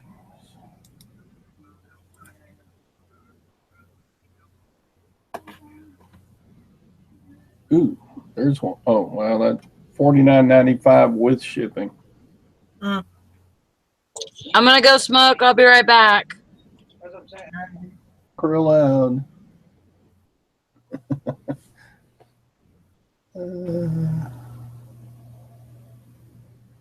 Yeah, here's one that's like with the tortoiseshell brown, the push button, and it sold for $10 with 13 to ship. I knew they weren't doing very good. There's one just like this one that sold for $39.99 free shipping. Yeah. So I don't know. It's worth listing. Well, if you got it with a bunch of other stuff, I mean, it's you can just list it. And... Yeah.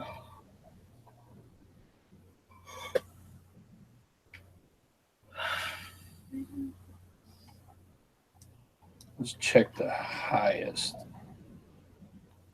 Highest first. Sold listings. Ooh. Turquoise blue one, $224. Just a regular desk phone. Holy shit. Pink ones sell for $177. Get your clothes on, Brandon. Why?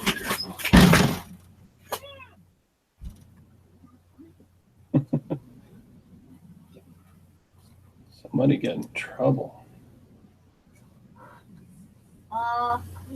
Who is this?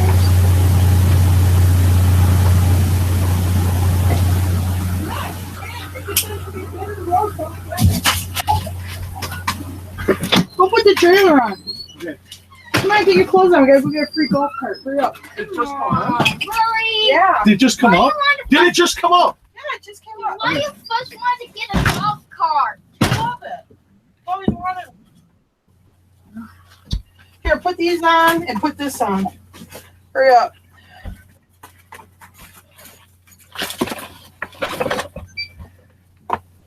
Oh shit. First come, first serve.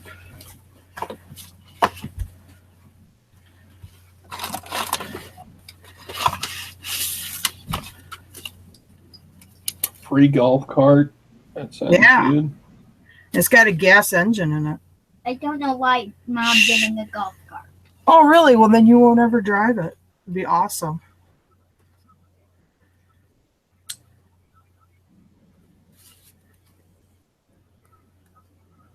All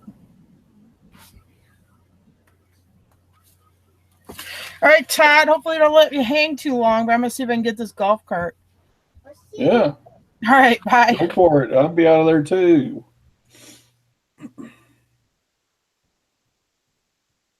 Hi, Valerie. It's just sitting there. You know sign language? Thumbs up.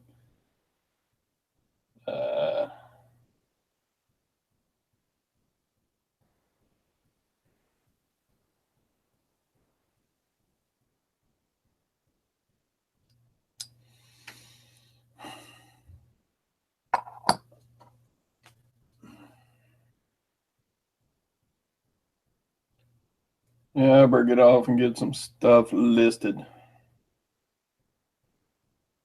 I'll talk to y'all tomorrow morning.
I'm back. Is anybody here?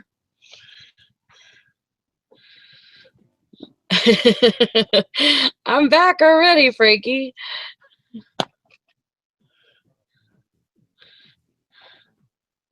And Valerie's here. She just can't talk. You could talk in the chat, though.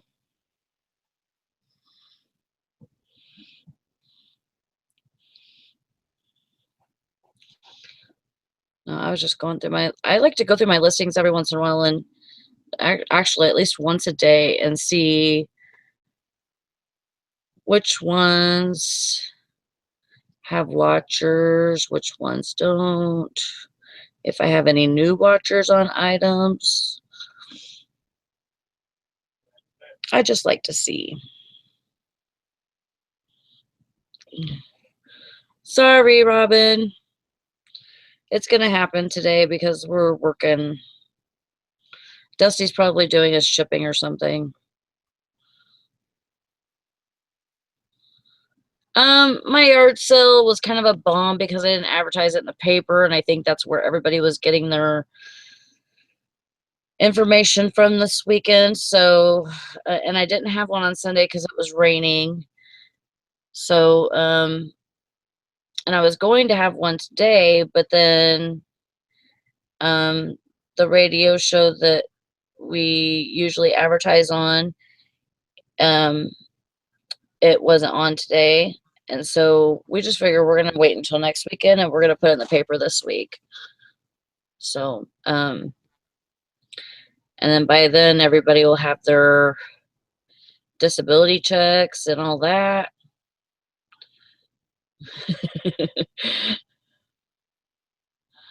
I didn't yell at you, Robin. I just said, get your shit together.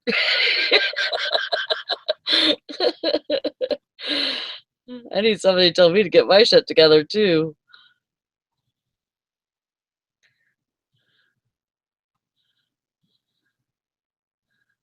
Hello, Valerie. Oh, thank you, Val. I appreciate that.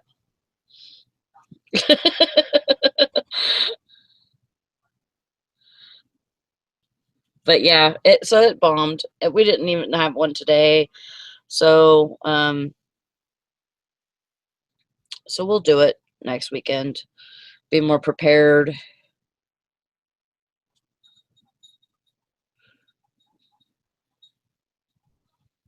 Yeah, I think me taking those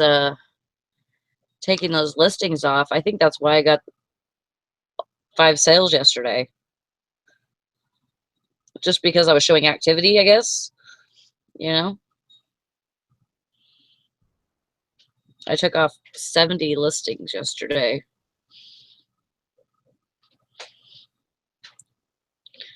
But I'm going to put...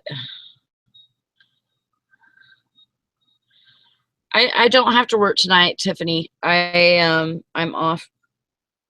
I was off last night and tonight, and I have to go back to work tomorrow night. End up laying back down after dinner. So like if I eat dinner at 5 and go back to sleep at around 6 or 7, I'll be up by 12 or so. I gotta go get my son at 1, so that's when he gets off of work. So, and then my other son plans on starting at McDonald's where my other son works, and or my oldest son works, and so he just told me that they asked if he had a ride at 4 o'clock in the morning. If he had reliable transportation. I said, well, if that means your feet, then you're all set.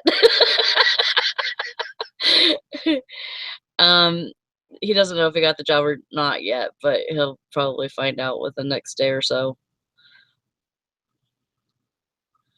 And then, you know, within 2 to 3 days, they usually start orientation. So,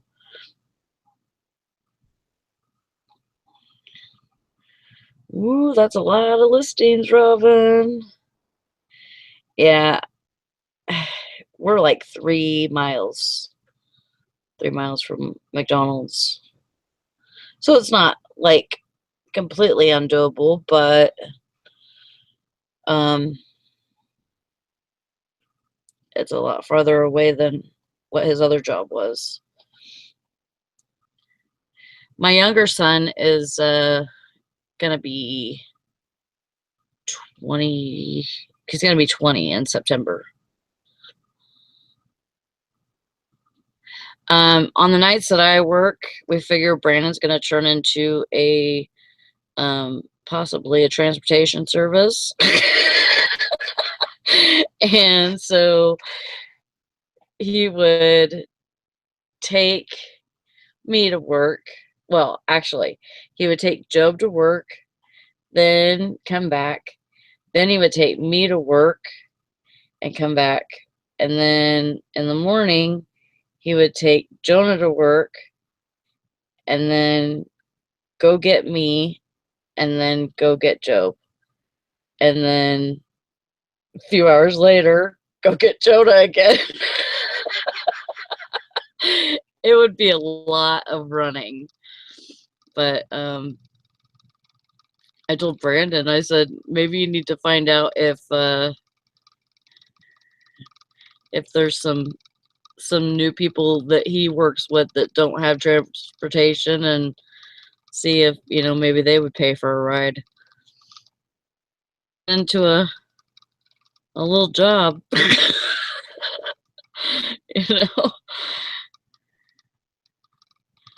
Get some of that gas money.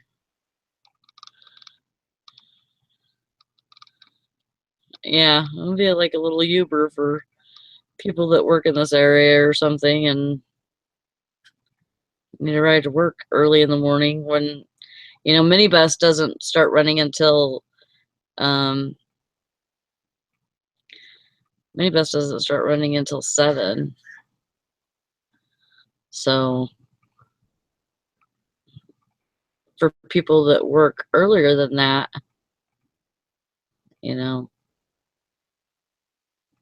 But, during the summer, I don't have a problem. I'll take my bike to work, and ride that home. I don't have a problem with that. Not at all.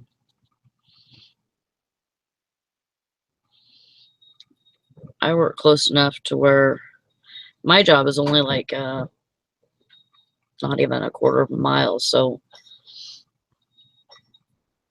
I don't have a problem taking my bike to work and riding that home. Holy I guacamole. work close enough to where my job is only like, what you doing?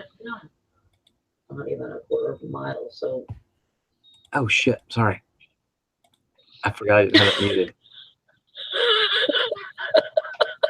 I had to take a phone call that was more important than you guys. No, I'm just kidding. Oh, thanks a lot. No, somebody had Serious, called me that I haven't. It was Danica. I haven't talked to her in forever, and I was like, I asked Tristan, why is Danica calling me? And so I needed to call her back, make sure everything was okay. Well, y'all, when I left, That's you cool. had plenty of entertainment, and then everybody just like bailed. What's up with that? Did you run everybody off? No, I don't know what happened. I went to go smoke a cigarette, and then I came back, and everybody in the chat's like, "We're being unattended." But at And, least how many Frank, you people? said- 15 people, 15 dedicated people that sat there and listened to like silence. Nothing. That's Yeah. so awesome. Because Valerie can't talk. Valerie, was she like writing things on paper and holding it up? Maybe that's what she should do. I told her she needs to learn freaking sign language or something.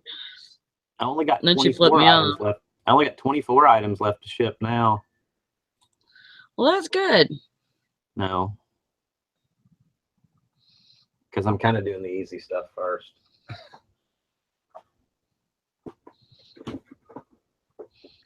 Thank y'all for hanging out with us today. Chilling.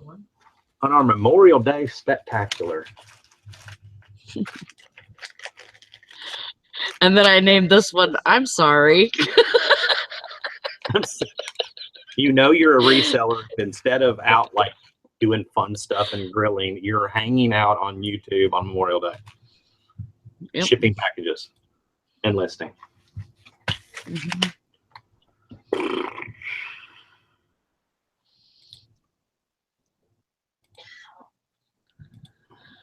Well, my days off, a lot of times I just flub out and I'm like, I just need to relax in my bed and not do anything today.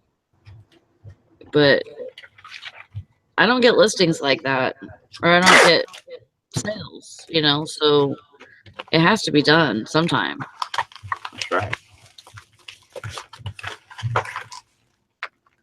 That's right. That's right. And so, I just don't want to wake up to all this stuff tomorrow. yeah, I don't blame you. And I think it's Wake up till cold you're- outside. I went and got the package off the front porch, and I didn't pay a whole lot of attention, but felt like 76. Yeah, it's like 68 here, but the wind is crazy outside. The wind is has got to be 15 miles an hour at least. 76 and cloudy. 50% chance of rain over the next 8 hours. Yeah. How do you get the radar on this app? Damn it. Radar. Hi, Tim. Hi, Tim.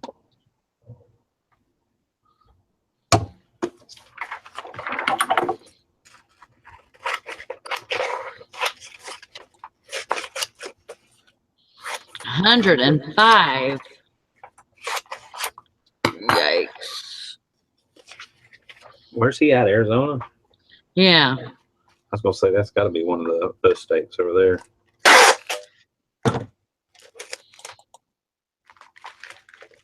Eric just had to take his dog to the emergency vet. Oh no, what happened?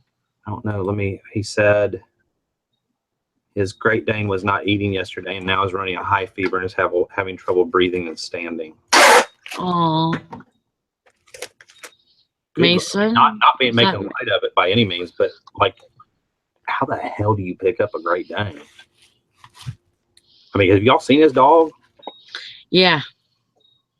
Oh, that's Zeus, right? Chick Picker says Wow. Zeus. Is that his other dog? No. That's Zeus. Yeah. He And said then Mason. He said Mason is the Shih Tzu, I think. Or He said, Jim said, what? Eric said, emergency vet run right now. Jim said, what happened? Eric said, Mason, my Dane was not eating yesterday and now is running a high fever and is having trouble breathing and standing. oh, so it is Mason. I guess. I don't remember his dog's name. Hell, I can't even remember my kids' names. I know they're big puppies.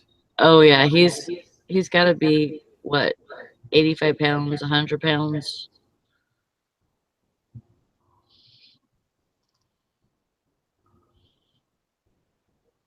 Maybe even more than that.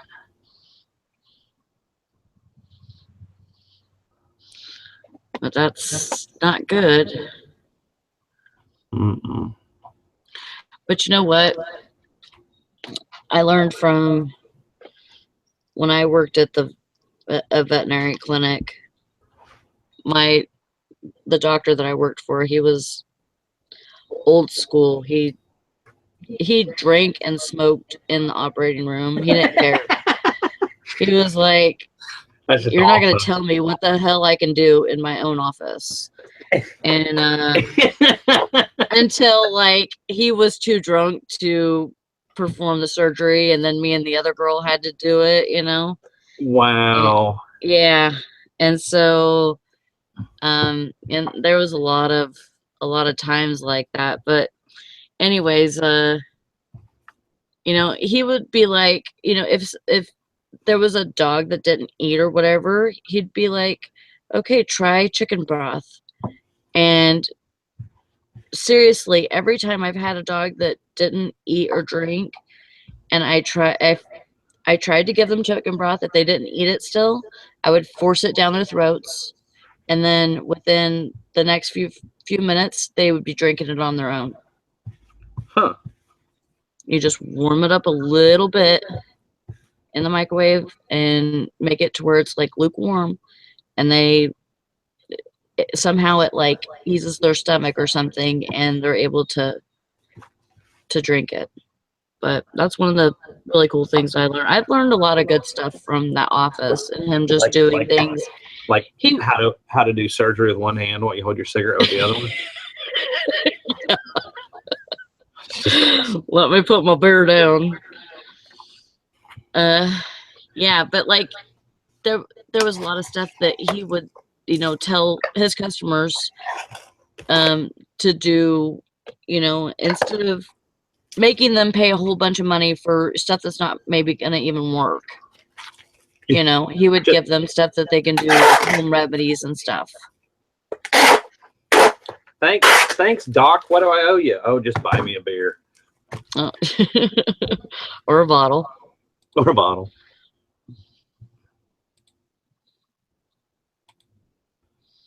Yeah, that sucks, man.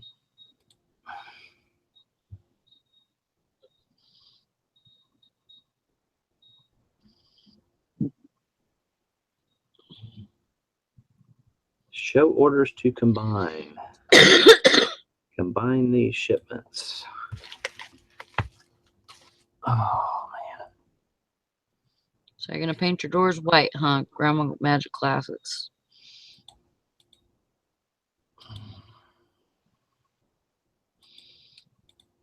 White's a good color. That's a good color.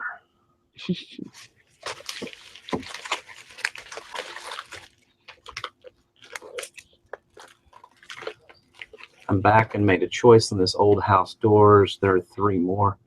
Wanted to strip and stain, but going to paint them white. That'd be fun, depending on how many panels they have. It's like the doors in this house. Oh, that's actually a new one.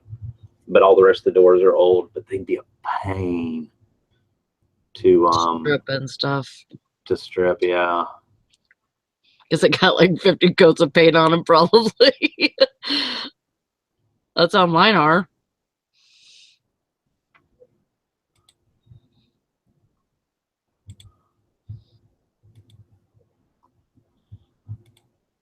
Well, it's a good thing that he had a good money day the other day.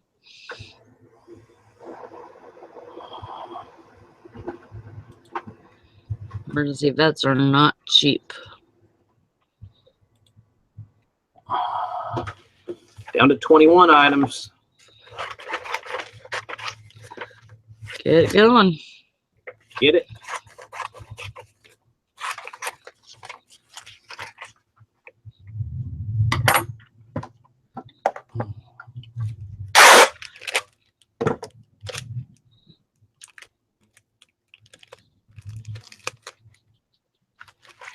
Yeah, and I need to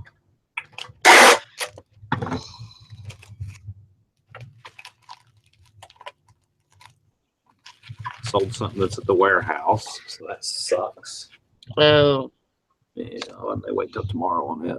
I don't feel like going because there's no sense in going. What if I sell? I don't have that much stuff that's listed at the warehouse. It's just some parts from an old mixer. So on the off chance that I sold something else from the warehouse, there's not really any sense in going right now. If I'd have to turn around and go later if I sell something else. Yeah. I guess that's one way to look at it. Right.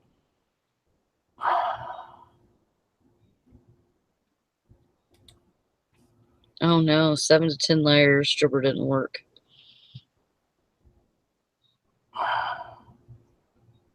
Yeah, if you got that much paint. I mean, the only thing you're really gonna be able to do there is have them dipped,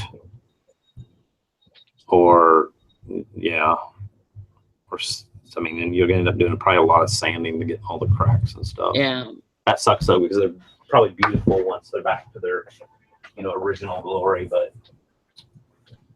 it's a lot of work. Yeah, it is.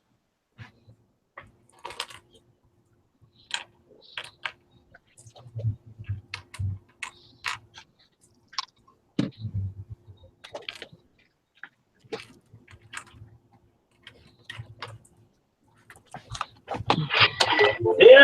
Get it? I'm talking about. Hell, I'm rich. Another barbecue grill cover. Good. Well, at least they're selling. I think I paid $1.50 a piece. I get about $12 free shipping. They're right at a little bit less than 16 ounces. They got the 16-ounce rate. I mean, I don't make a ton. Yeah. But they're really easy to ship because they fit in these like poly bags that I have. Mm-hmm. I just drop them straight in there. Slap a label on the outside. Awesome. I'll take anything at this point after the last month of crappy sales. Right. But it's, you know, it's like I said, it's my own fault. Well, I mean, at least we know, you know, at least it's no big secret that, you know, we don't know why we're not getting sales or whatever. You don't list, you don't sell.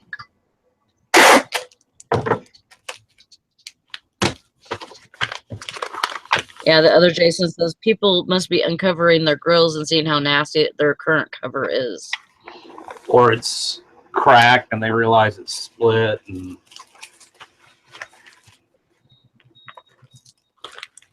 I Yeah. used to be real meticulous about covering my grill, even in the summer and everything else, so it wouldn't get rained on. And then I finally realized, because we never have real expensive grills. I use gas just because I'm lazy. So we usually have like the $100 or even less if I found it at a junk store or whatever, like the $100 charbroil. And even if I don't cover it, I can get 3 or 4 years out of it. You know, they don't last forever. Now, if I had a big stainless steel, you know, $500 grill, yeah, I'd probably cover it. But I'm too cheap for that.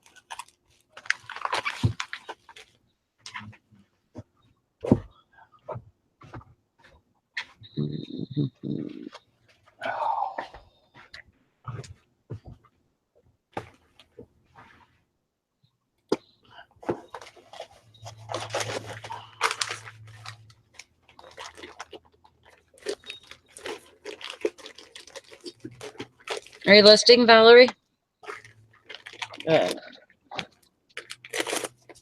She's lying. But she can't defend herself because she doesn't have any sales.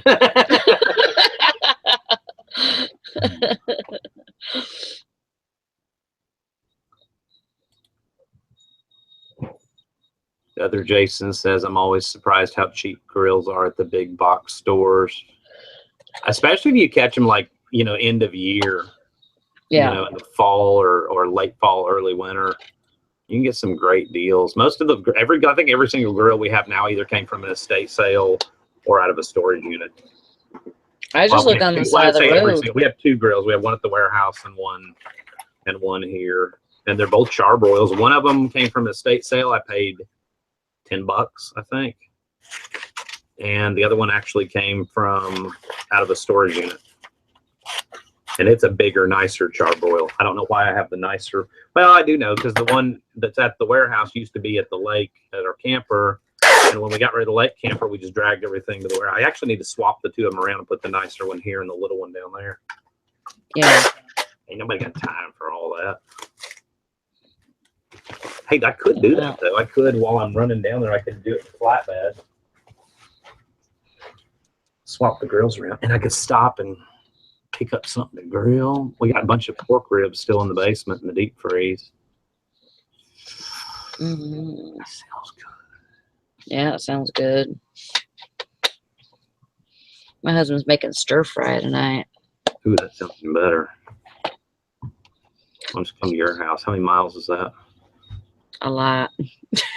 A lot. It's a lot.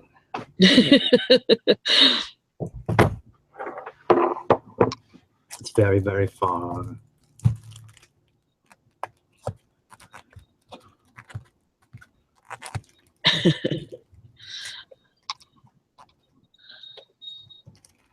Tim says here in Arizona we make free grills, take a few bricks, make a square, add charcoal, put a rack, good to go. Many do that at apartment complexes all over the parking lots. And other Jason says, I thought you just use your car hood for a grill in Arizona. And he says, and the Mexicans make pits with banana leaves. I like charcoal. I just really don't. I don't know. I tend to get sidetracked, and with charcoal, you've got a limited amount of time before it dies down, and then starting it. Although my wife's uncle uses one of these element things that you stick underneath the charcoal, and you pile all your charcoal on top of it. It just looks like it looks like the element that's inside your oven, but they're just a little loop thing. And you plug it in, and it just starts the whole thing, so you don't have to taste the lighter fluid, which is really cool, and it doesn't take long. Yeah. People like the taste of charcoal. I don't know.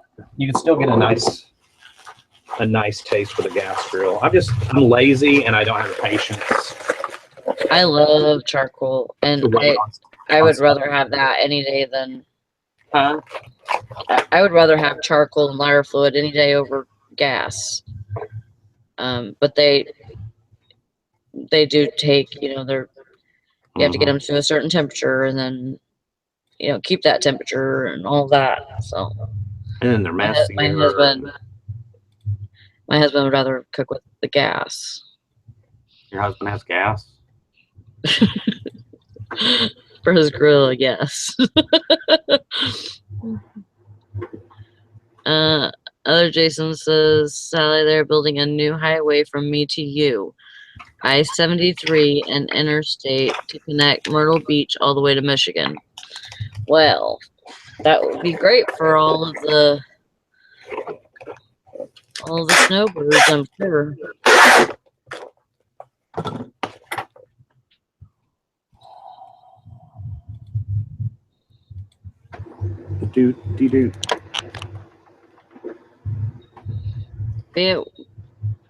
Just be aware of peyote. You be tripping next week if you eat it or whatever. The other Jason said he is the second largest city in the U.S. without an interstate leading to it. That used to be Huntsville up until about 10 years ago.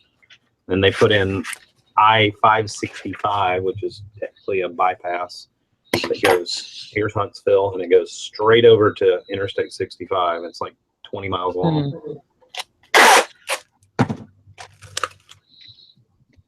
That's why people complain. And they built it right when they did it. When they built 565, it's literally like 5 lanes in either direction. They anticipated, future, hey, if we're going to build this interstate, let's do it right.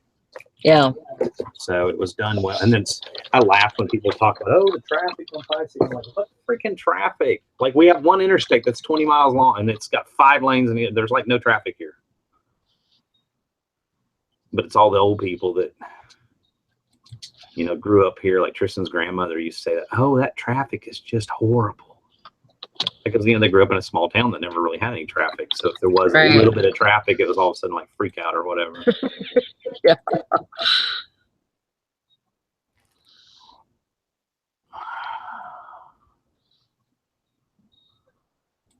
Print. Yeah, it'll probably take them 75 years to make that shit.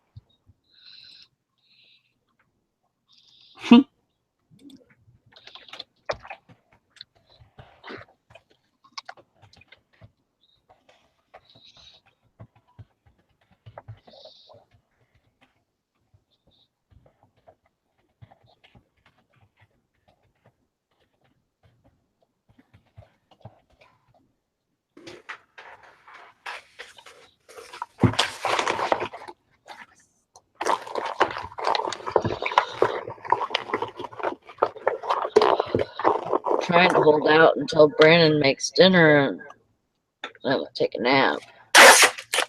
I am tired though right now.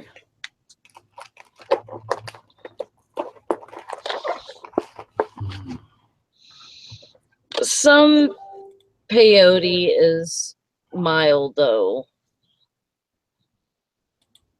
We've I mean, really it's- talking about peyote. Tim is. He started it. He started it. It's all his fault. Yeah.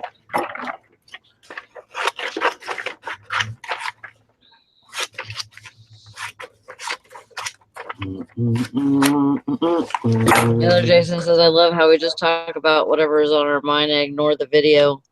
Squirrel.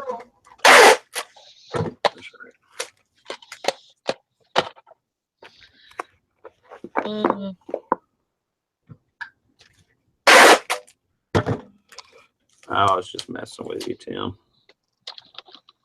I was just messing with you. So good.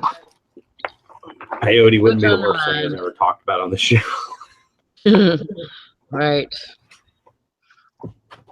Say Oh, what's wait a minute, on not this show. mine. This is on Sally's channel, on Valerie's show. Right.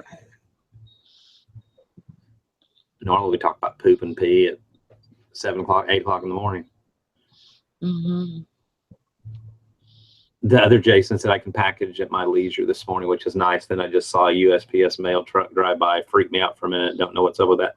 I just got a package from same thing. The dog was going nuts. They're out delivering Amazon today. Oh. Tristan's hairbrush came in. She couldn't find the one she liked at Walmart, so it was like $7.99.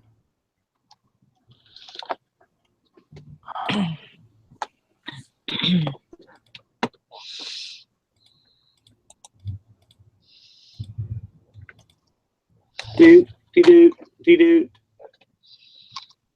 I feel like I'm kind of going stir crazy today. Like I want to get out and do something. Right, it's nice. Yeah, but it's really, I mean, it's kind of overcast. It's not really that nice. It's one of those days that you really just want to go curl up and get back in bed. But then you know you'll regret it tomorrow. Mm-hmm. I like how Valerie can't talk and all we're seeing is yeah.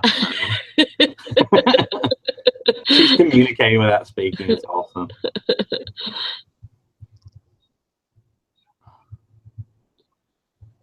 Robin got 100-piece brick of AA batteries. Wow. Amazon. Were they Amazon Basics or just regular?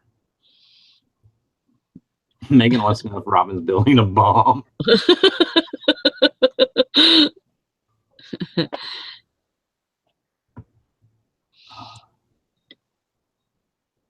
Yeah, it's actually like 68 here and has really white fluffy clouds that are blowing by at probably like 15 miles an hour.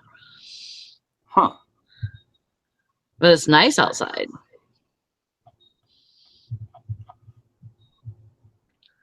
Tommy knockers.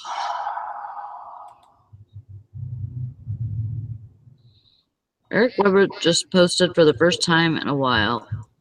Who? Who?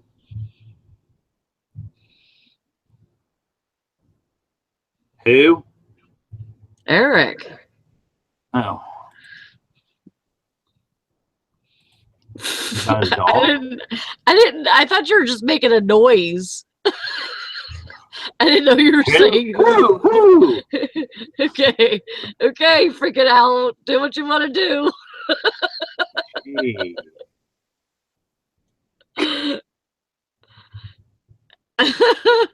No, okay. It was on a video that Sherry posted or whatever. But what the hell? Oh, I don't know. I don't know why it said that. Eric Weber There is at Sick Puppy Day, Mason. He posted from Facebook. Or posted on his personal page. Yeah.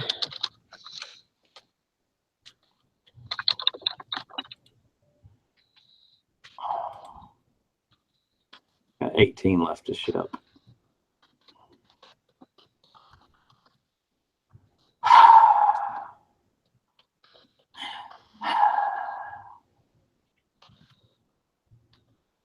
Black Lion Pride. Happy Days Calming. Okay, I'll do those too. Those look easy.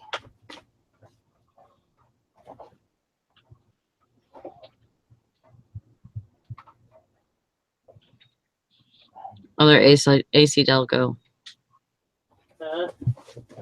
They're AC Delco. 100 batteries for $16 shipped. It's pretty dang good.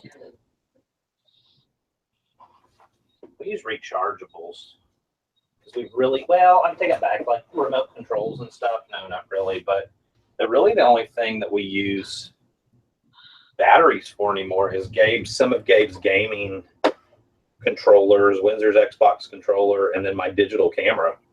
So we just keep sets of those. And then of course, like TV remotes, but those only go out once every couple of years. But I've gotten lucky. Most of the rechargeables, we've had to buy a few of them, but like the charger and most of the batteries we have, I've either found them in electronics that I've bought, out of a storage unit or yard sale or whatever. Yeah.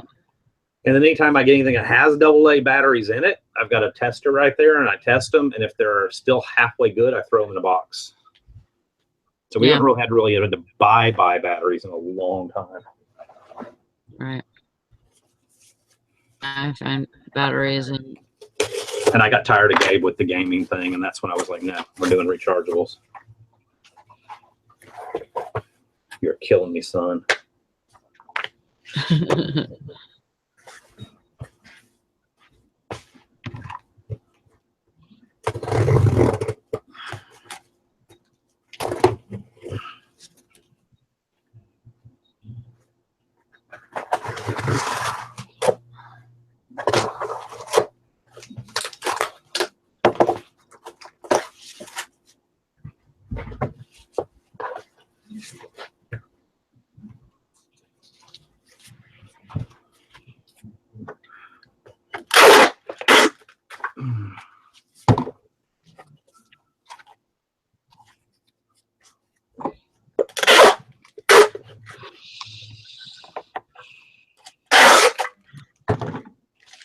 Facebook, Sally.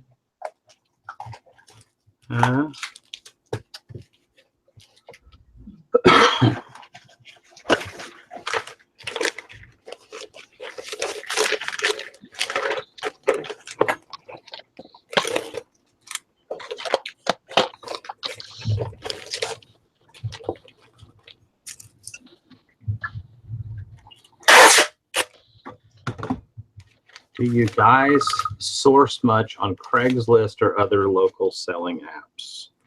Asks the other Jason, formerly known as Hover. See, I still got your name right, even after all this time. I don't. I mean, I glance at Craigslist. I've tried OfferUp, Let Go, all that kind of stuff where we live. It sucks. I think it's different where everybody lives. If you live in an area where you have a lot of transient, people moving in and out, a good example, like if you lived at the beach or in a beachy area, then it might be a really good website. But I think I've looked at ours I've given up pretty much on Craigslist. I'll get on there when I'm bored, but like our OfferUp and Let Go, there's literally nothing. And I've looked dozens of times and I finally just gave up on it. So I think it's not a one size fits all. I think it depends on where you live. Yeah. I think more areas use it than other areas. Exactly. Like in my area, people use the Facebook groups for everything. Even our Facebook groups here are pitiful.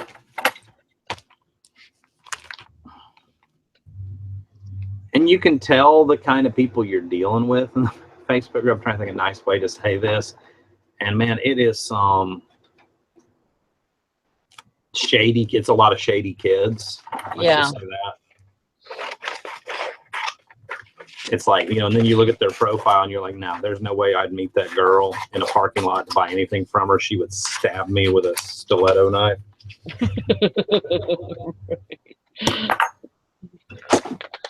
See, in my area, I'm not really worried about that. Right. Just not. There's a lot of people that if they knew who I am, then they know that I won't, I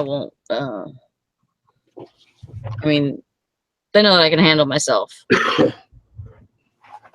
For me personally, the amount of time that I put into searching for items wasn't worth what I was finding Yeah. in our area, if that makes sense. And we don't, I think how to say it. Excuse me. I mean, we don't have a ton of issues buying. Our yard sales and estate sales and storage unit auctions and stuff here are so good that we're very blessed and very fortunate that we don't really need to go those other routes to find inventory, if that makes sense. Right. I can understand why some people would, though. Yeah. Depending on their area. But I definitely still think it's not a one size fits all. I think that it depends on where you live. Those apps are going to be more popular in some areas. Some areas they're going to be great. Some areas they're just not going to be great. Yeah.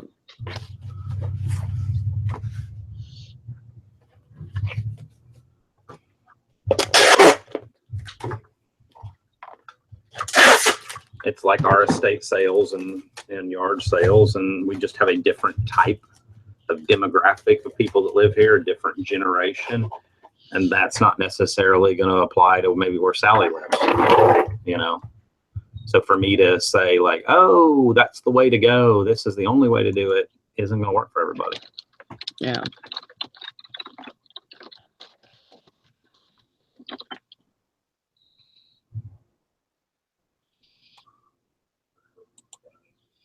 Jason says he does good if he finds stuff that's about a month old and contacts them because they thought they could sell it for retail price, and he waits for their reality to hit for him.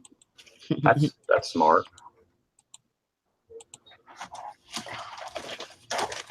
All right. Sorry, Dusty, but I got to leave you alone with the silent picker. I'll be back in a minute. Don't leave me with Charlie Chaplin.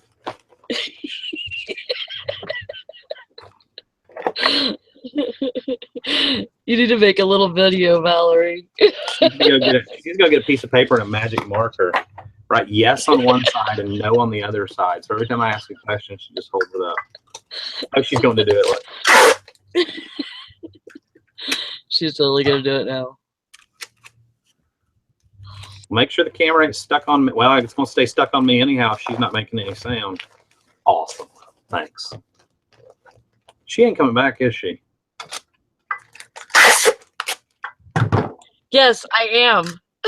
The part where you go take a nap and disappear for 3 hours like you did on the Hang Up One Day, the live show? I'm going to the bathroom. Oh, I didn't need to know all that. Well, stop asking questions then. TMI. Oh, please. I've seen pictures of you in the bathroom. What? And video. Videos of me in the bathroom? And her pictures, videos of your bathroom ceiling while you're peeing. So how dare you tell me TMI? I'm muting you now. I just muted her on her own show. You suck. All right, so yeah. Tim Tempe said living in Tempe, it's campus to ASU, so every April and May, tons of apartment sales. Grads don't want to move with their college stuff, even clothes, and foreign students leave clothes behind.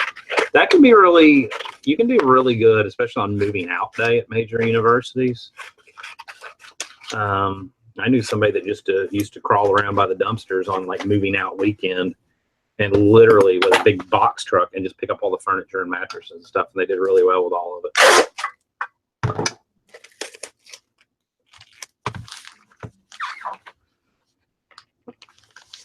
Oh.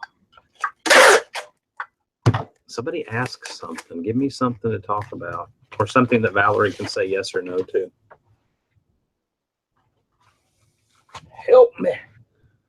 All right, how many do I have to ship? 16. I don't think I have anything left easy though.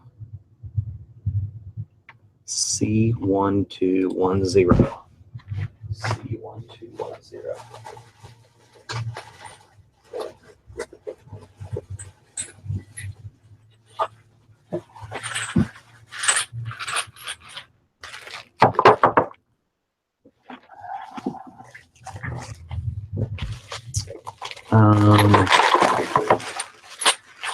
Plus they leave.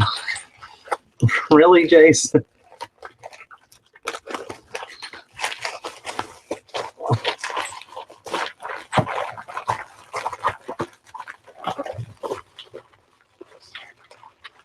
Yeah, I never did peyote. I did a lot of bad things when I was younger, but that was not one of them. Sorry, Mom. Oh, my parents know I wasn't a good kid.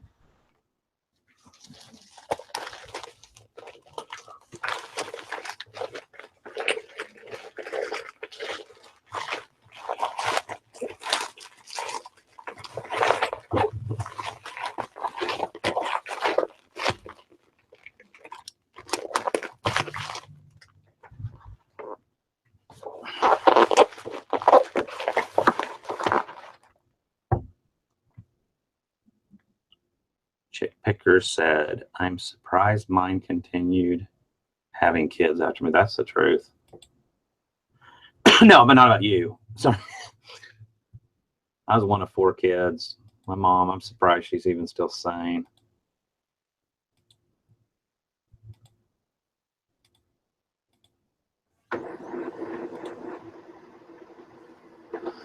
Everything smells like beer and cat pee, including the clothes. We're talking about college students? Valerie, are we talking about college students? Hold up your yes or no sign. Did you not make a yes or no sign? No, we are not talking about college students, according to Valerie.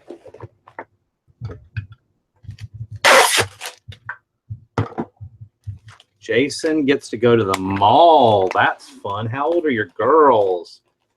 Oh, that sounds like an $80 trip to Build-A-Bear. Have fun with that one. That's when you teach your kids, you know, we can get this cheaper on eBay. Oh, we bought so many of those Build-A-Bears over the years.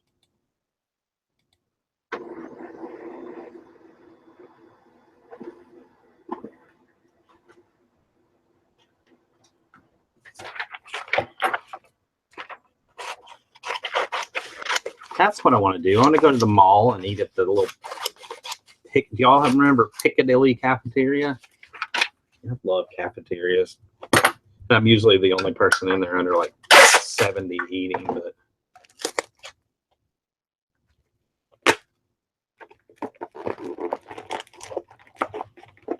17 and 14. That's a good age as long as they can get along. Or is the 17 constantly rolling her eyes about the 14-year-old and going, oh, because that's our kids, except one was a boy. Remember when Kmart's used to have cafeteria? I don't remember cafeterias in Kmart's. Remember snack bars? Do you remember, yes or no, Valerie, do you remember Kmart cafeterias?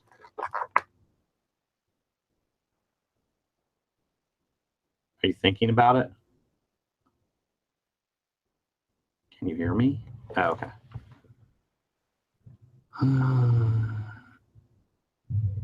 Woolworths had good food. I don't remember. I mean, you know what? Now I'm going to look that up. Kmart cafeteria. Google Images.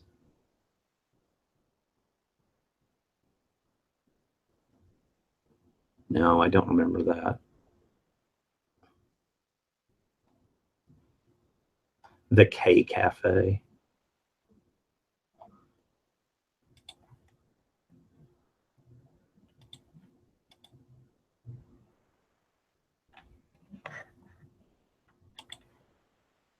I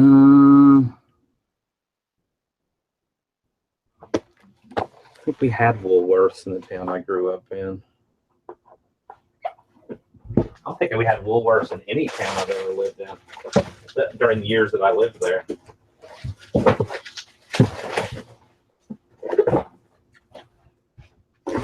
Oh, Lord. Tote number 2. Robin said my grandmother would take us shopping at Kmart when we were young, and it was always a special treat to eat at the cafeteria.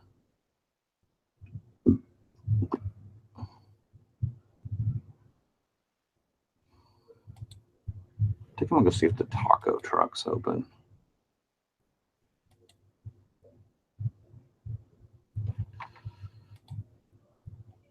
Oh. 1932 and 33.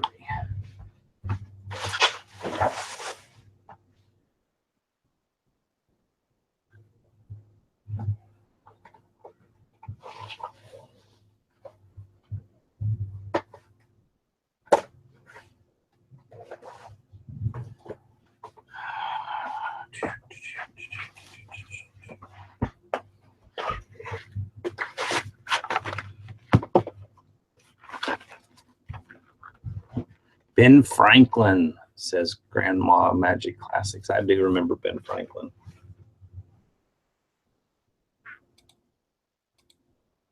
My brother and I used to walk to Ben Franklin and buy stuff out of the 5 and 10 cent bins or whatever.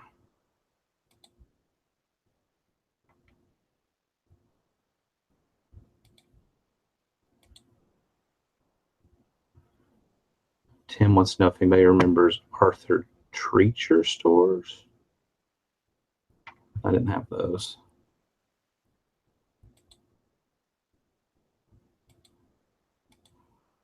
Flat rate envelope. Review and pay.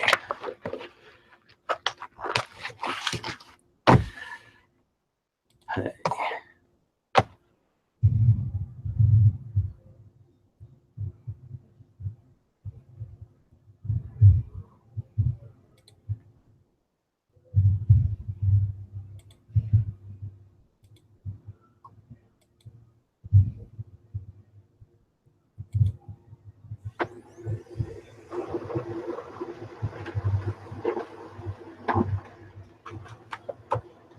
Megan says only in the past 15 years Walmart's even snuck into Minnesota. I grew up in Joplin, Missouri, not far from Bentonville, Arkansas. So we grew up at the original little Walmart discount city stores that were, and in the 70s, I mean, they were new enough back then that you'd actually see Sam Walton in the store and stuff. You know, he was very active in checking in his local stores and stuff. That was pretty cool. My dad almost went to work for him, but he stayed with the grocery chain he was with. Great decision, Dad. Walmart's not the same anymore. I'm back. I think Sam Walton's rolling over in his grave somewhere. All right. Thank goodness, because I ran out of things to talk about. And you think me being here is going to be better? You know, just say something stupid every once in a while, make me feel better. Are you what? Oh my! I'm eating banana. Mm-hmm.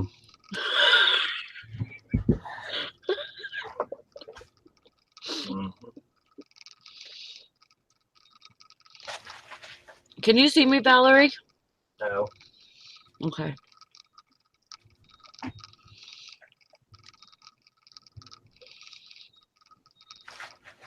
What the hell?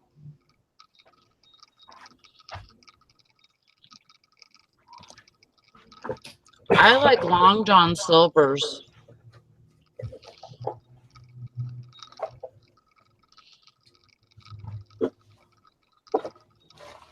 They still have Long John Silver's.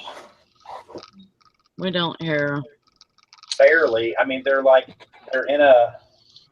They usually do them as a multi-concept thing. Like they'll be in with an A&W root beer in the same restaurant. Yeah.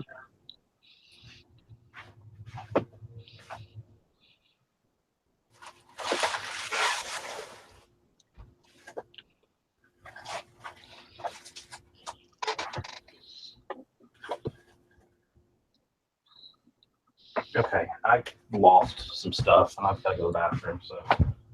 Ruh-roh.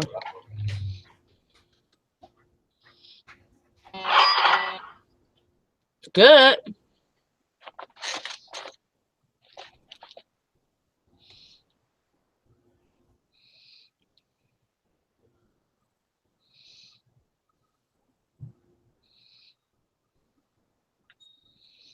New offer.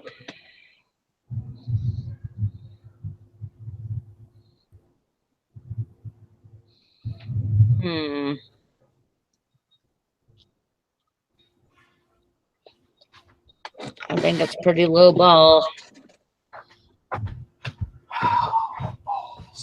Oh no, because the shipping has additional. I'll take that.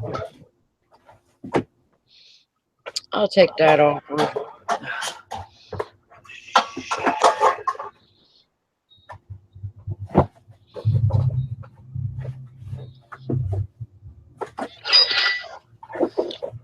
Come on, bring it on, baby. What the hell?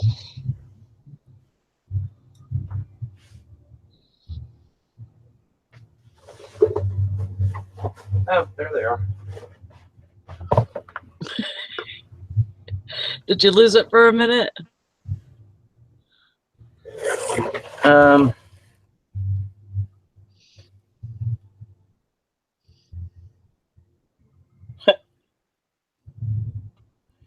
I lost a whole box full of Pandora beads, and I had put them up on a top shelf. I knew exactly where they should have been. They were just up on shelf. Yeah. I knew I didn't lose them. Right. I remember which one I'm.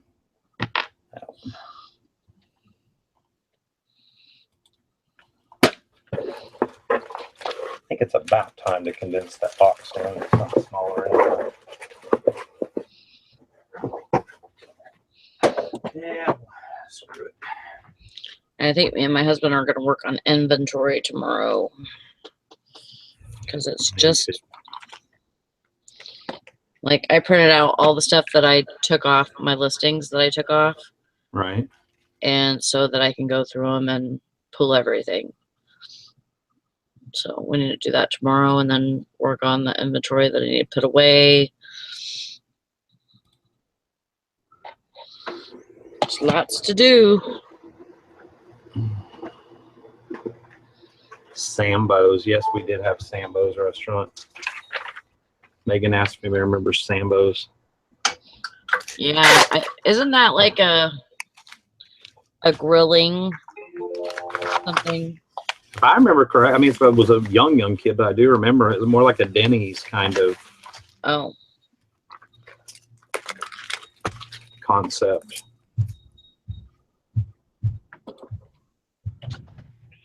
That's really what we need here is a Denny's. And I'm super surprised that somebody from downstate hasn't come up here yet. And because there's like, you know, there's a few empty buildings where restaurants have been. And like up here on the corner, there's a place where they used to have a Burger King and it was busy all the time. Well, one day they just shut it down, fired all the employees and shut it down because the person that actually owned the land and the building wanted to sell it. They did not renew their lease. So they basically fired everybody, shut it down. I'm super surprised that nobody from downstate or something has not put some kind of a restaurant in there. Get it, Dusty. I took an offer. I knew it was coming. It was pretty Awesome. Has a lowball offer on something that I really want off the shelf, and it's a little bit heavier, and it's going to Alabama. So I'm like, okay, winner. Not going to try to milk them. Not going to try to milk them for any more money. Right. I like Denny's too. And it's pretty reasonable. And they know how to, I mean, the ones that I've seen, they know how to like conserve their energy. Like, if during the night there's only a little bit of people there or something, they'll only have like a quarter of the restaurant open to those people, so that the waitress doesn't have to, go a far distance between customers and stuff like that. So they'll only have, this part of the restaurant open, and all of the rest of it will be blocked off, and the lights will be off and everything over there. Do y'all remember Howard Johnson's restaurants? Yep. Eating at the Hojo? That was a big thing back in the day. Because they were known for like actually having good food. Yeah.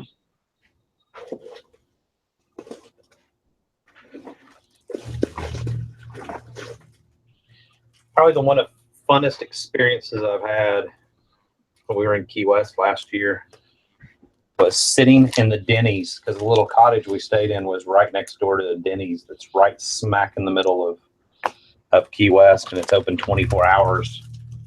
And so it's like where all the drunks. You want to talk about people watching fun? Oh, yeah. It was a blast. Mm-hmm. I mean, even the employees were a trip. You wondered if half of them were drunk or their Yelp reviews were like horrible because the staff was just a wreck. Oh, no.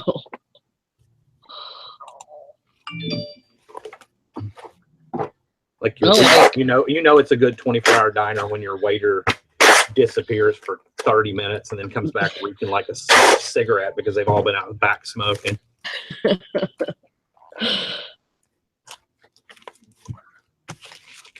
But the employees were a mess. Like you'd ask them something and you'd be like, hey man, is there any way I can get extra coffee to go in there? And they just look at you and be like, dude, I don't give a shit what you do. I mean, that's like literally everybody that works at the Key West Denny's.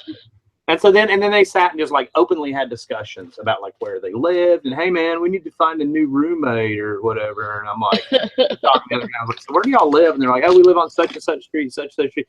Dude, it's an awesome place to live, man.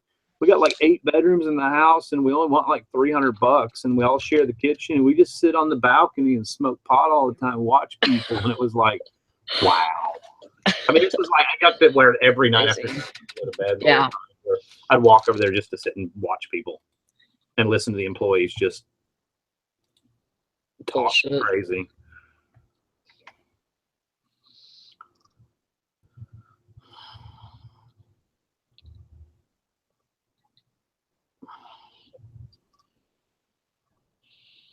I think there's actually one Howard Johnson's left in the United States, if I remember correctly. I was reading about that the other day.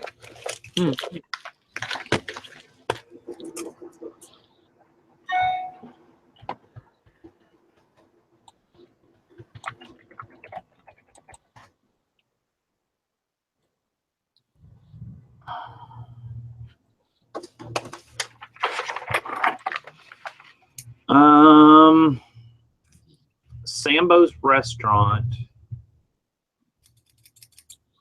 in March 1981. In a further attempt to give the chain a new image, the company again renamed some locations, this time to No Place Like Sam's. By November 1981, the company filed for bankruptcy. Neither the change nor bankruptcy protection reversed the downward trend. And in 1982, all but the original Sambo's in Santa Barbara, California, closed their doors. By February 1983, 618 of the locations were renamed Seasons Friendly Eating. Several locations were sold to Denny's, including the Fort Lauderdale store, Baker Square's parent company acquired Sambo in California in October 1984. Many Sambo's locations were converted to Baker Square restaurants, and the ones that weren't were sold to other chains, including Denny's.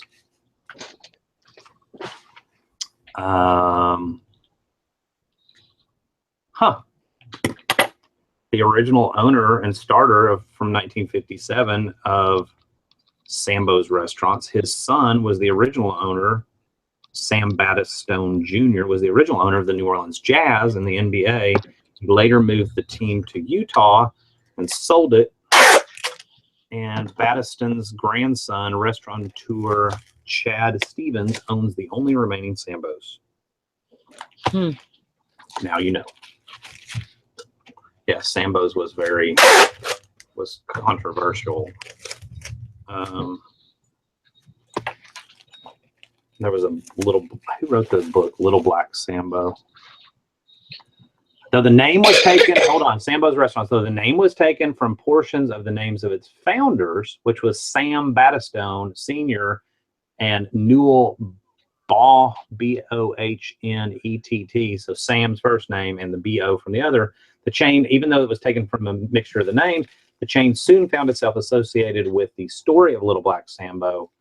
They capitalized on the connection by decorating the walls of the restaurants with scenes from the book, including a dark-skinned boy, tigers, and a pale, magical unicycle riding man called the Tree Friend. By the early 1960s, the illustrations depicted a light-skinned boy wearing a jeweled Indian-style turban with the tigers.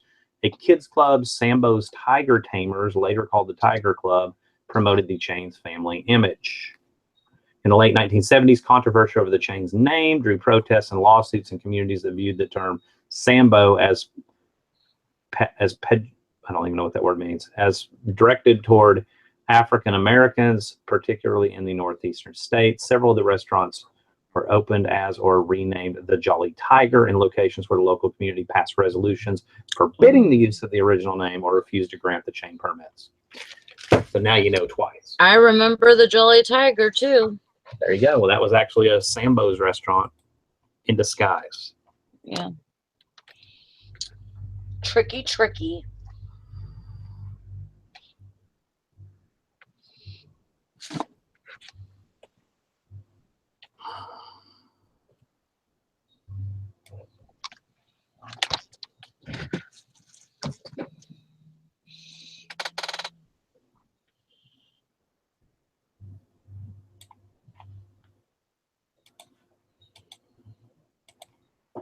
And Valerie's left completely. She must be having a breathing treatment. Yep.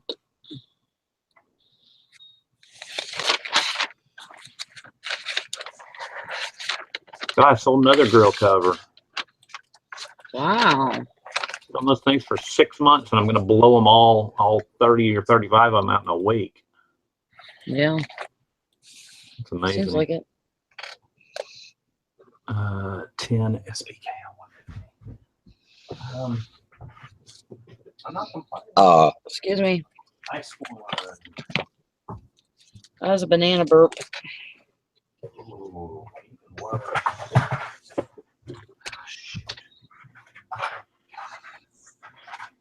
Dadgummit.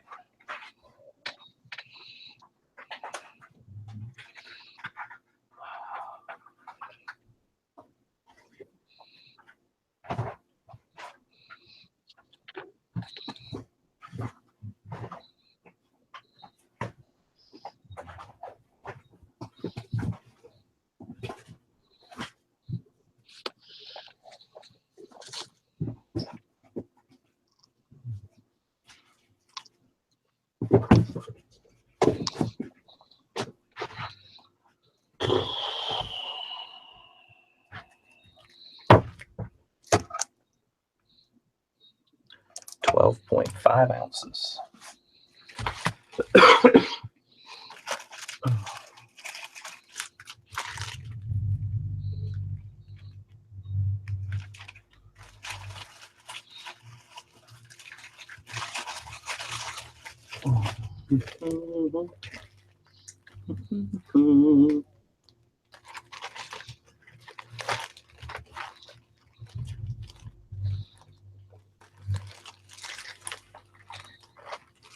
What in the hell?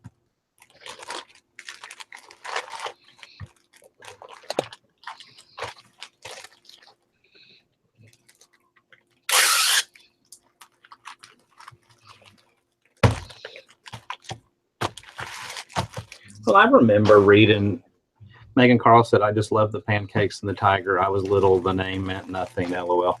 I remember, I was raised, well, not raised, I was raised by my parents, but came from a long line of school teachers, and my great aunt and my grandmother were both, they were retired somewhere around the mid 70s when they were teaching me to read and stuff. I think they were retired at that point. But, I remember they started me reading. I learned how to read before I ever went to kindergarten, actually. And I remember it was all the old Sally, Dick, and Jane books that were actually their original books from like the 1940s or whatever. And I remember reading The Little Black Sambo. I mean, that was a book that they had me reading. At the time, I didn't think anything of it. Of course, I grew up in a little town in the Midwest in Missouri, and I really didn't have any exposure to racism, or, I didn't,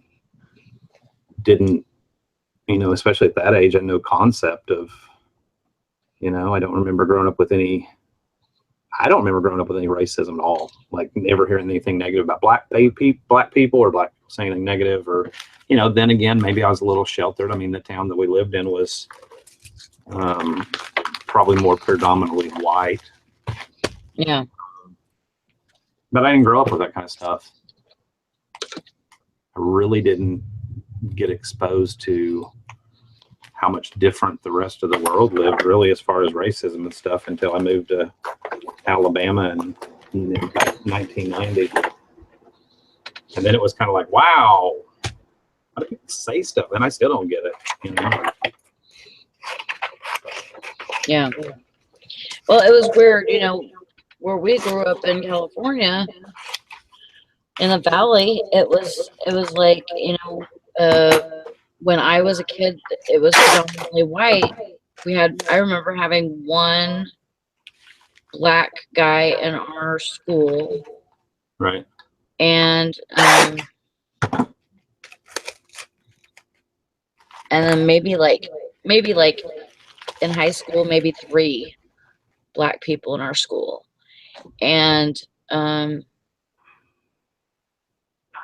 but then mostly Filipino, Mexican, white, Right.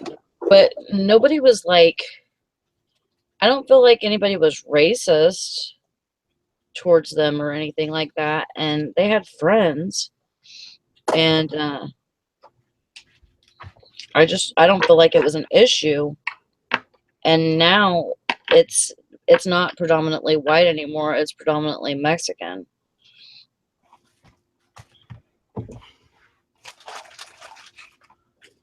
And I do feel like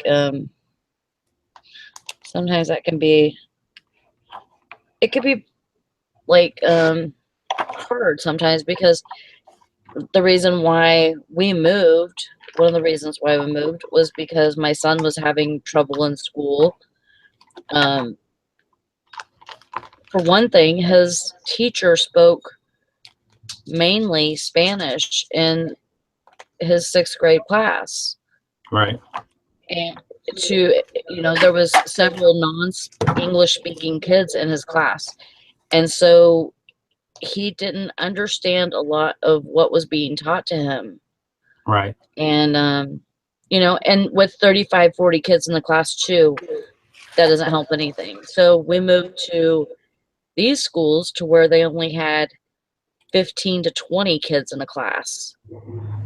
And he got more attention, and he was able to, he had so many problems in California. He was actually expelled from his 6th grade class, and had to go to a community day school where they basically dealt with troubled children or whatever.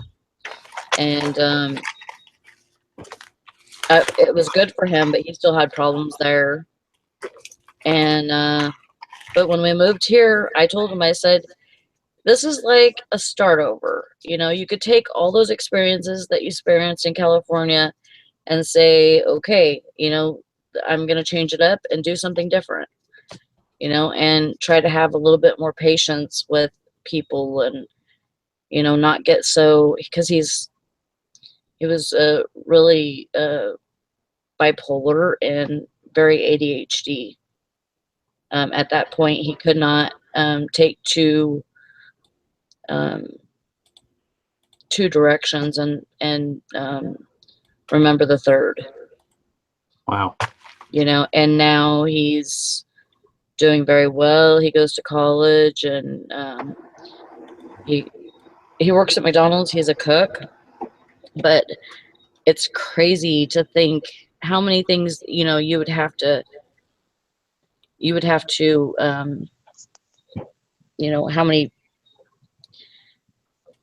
directions you would have to follow to be a cook and at McDonald's. Even you would have to be able to follow directions, and he has done so well. He finished high school, he goes to college, so he's doing very well. Valerie's here.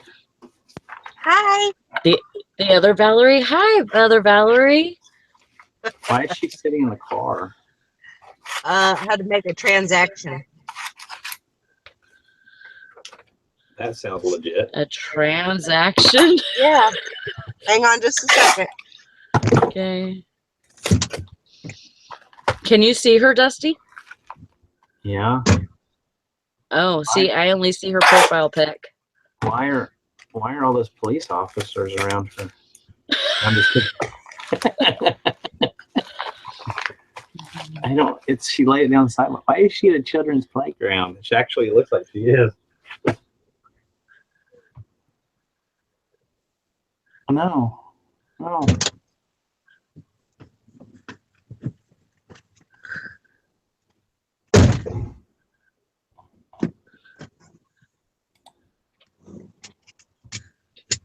Okay, she's back.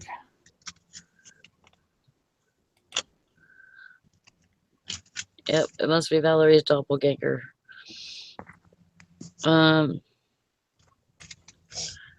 Sally are smoking the ooh-wee with sunglasses on. I don't have sunglasses on.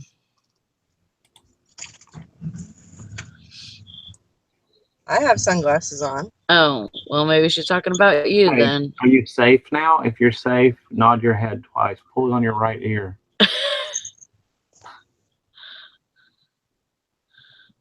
Or say, I'm safe. I am so confused. Because I can't see you. Apparently, it's a secret. Can you hear me? Can you see me? Yeah. I can hear you. I can't see you. Well, I can that see you. sucks. I can see that. I don't know. I see your profile What the picture. heck is going on here with this hangout shit? Dusty can see you. She said a bad word. I did. Here I am talking ugly again. No, I sold a kennel that I had, a small kennel, Oh, and I just sold it. So I brought it to him or met him. I don't make nobody at my house, so that's good. I don't do that shit. There I go again, talking ugly.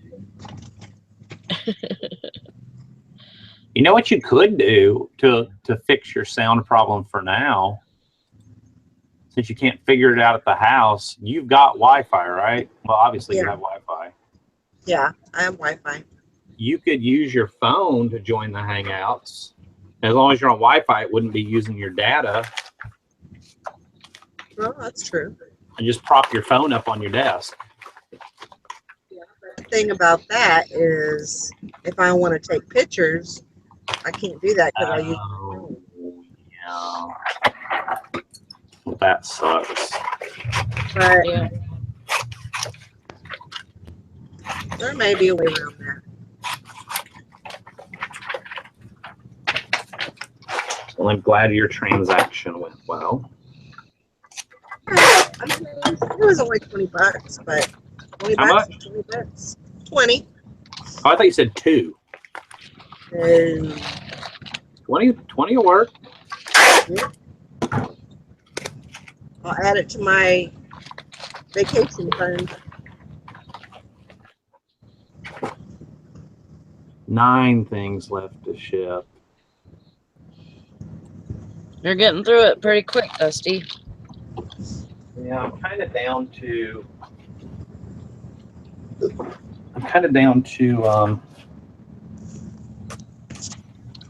stuff that's kind of a pain in the butt. Yeah.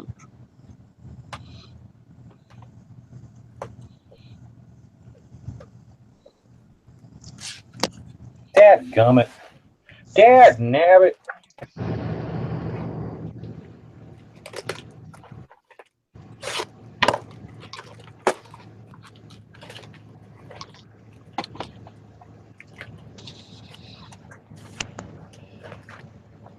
Ooh, wait. My husband might have to cook dinner early tonight just so I can take a nap early.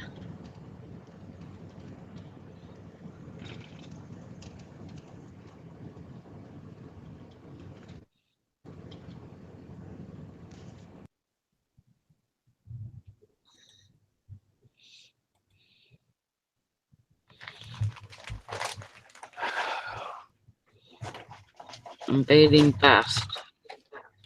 Mm-hmm. So I'm fading fast.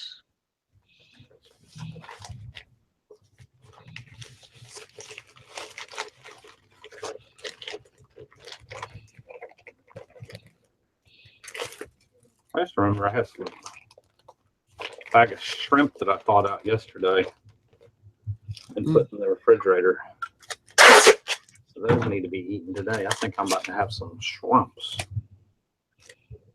You know what? My son's been, my oldest son, he likes fish and stuff like that. And he had never had sushi. And so he was at Walmart one night and he seen that they have like a whole fish section and they have California rolls in there. Right.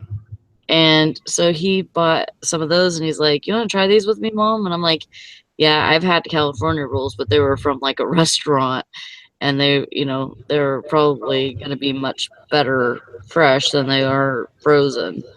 But you know what? They weren't that much off.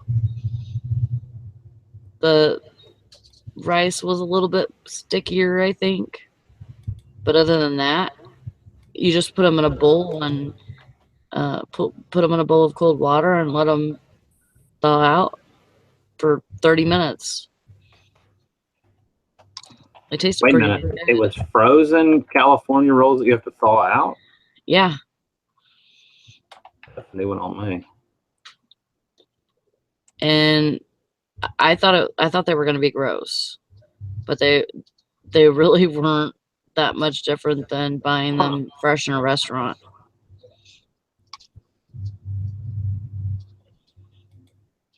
I like all the weird sushi, like the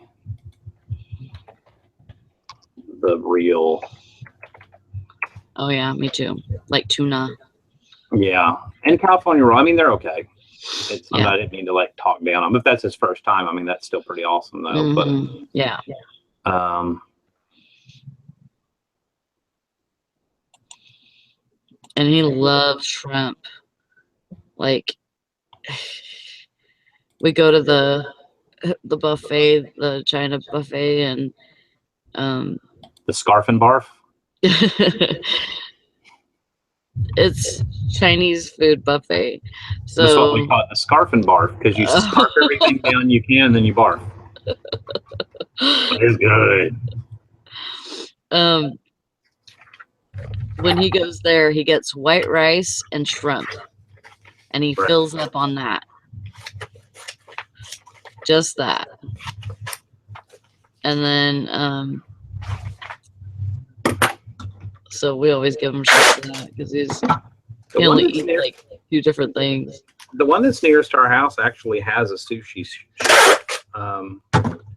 stand, and they actually have some decent real, tuna and other sushi on the buffet thing. Ooh, that's what I want for dinner. I want sushi. Chinese. I decided today was my cheat day. Oh, and yesterday and Yeah. Saturday. I really need to go to the gym, but and it's right. The gym's right next door to the Chinese buffet. What a good place for it. What a coinky dink.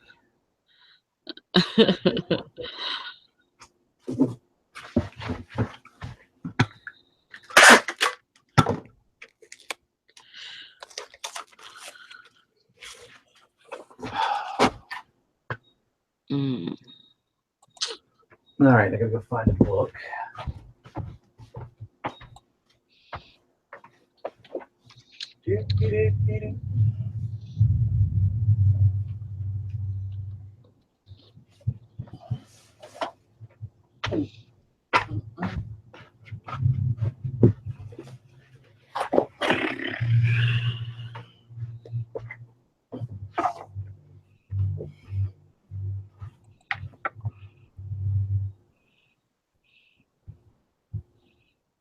Mm.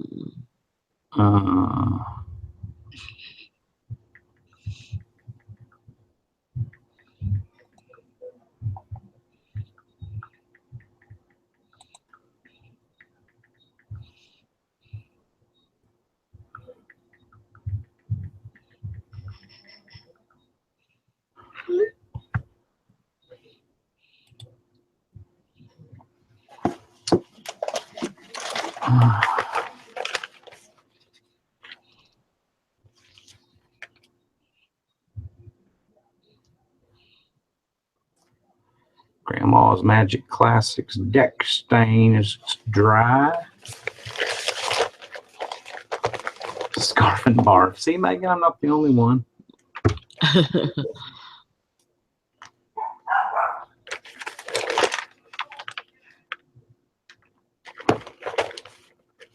Gabriel.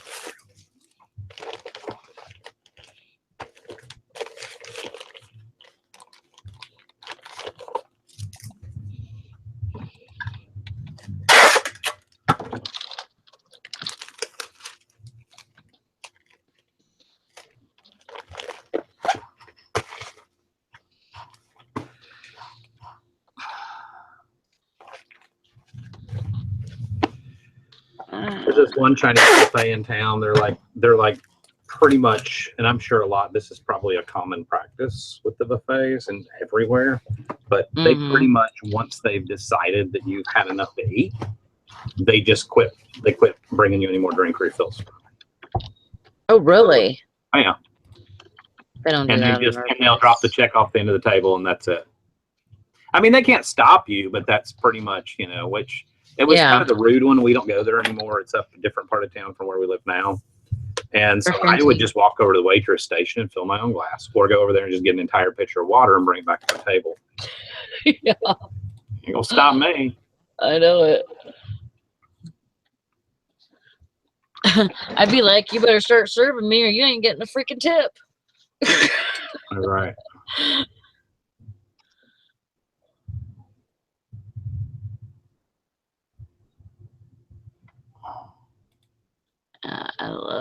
I like shrimp too, but I like lobster better.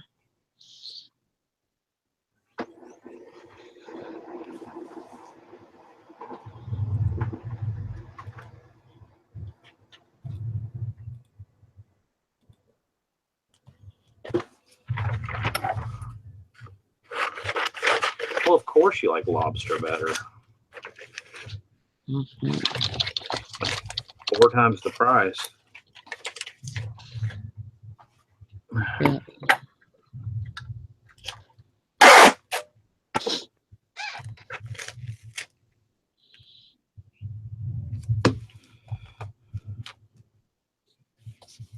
Yummy. You guys are making me hungry. I just ate 2 bananas. I shouldn't be hungry.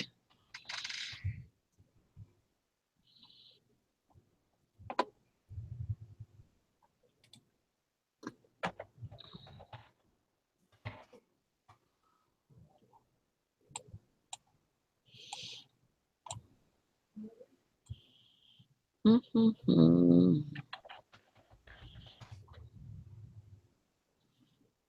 Use Tim Tempy was saying use Old Bay. It's delicious. I like Old Bay. Tristan's not as much a fan of it. It's one of the kids. Somebody in the family isn't as much a fan. We either use that or we use the Zatarain's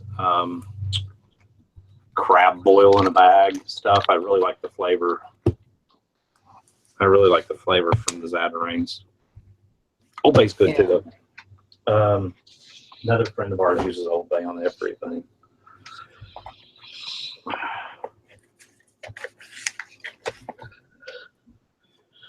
Oh, I think I need to go to cafe. Can you all hear me? Yep. Yep. I just can't see you. Well, dang it.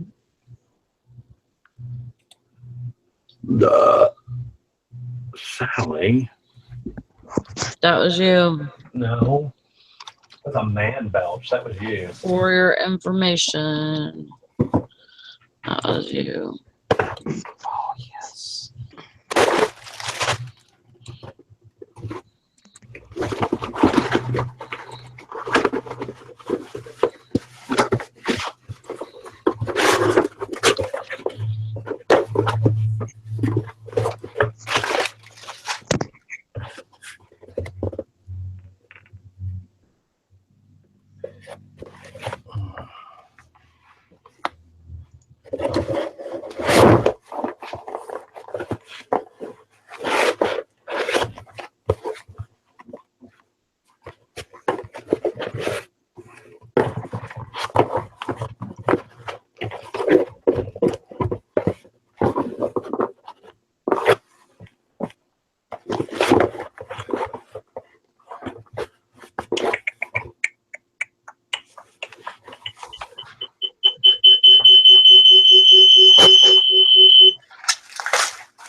Oopsie.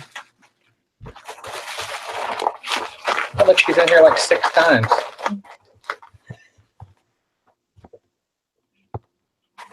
Two times.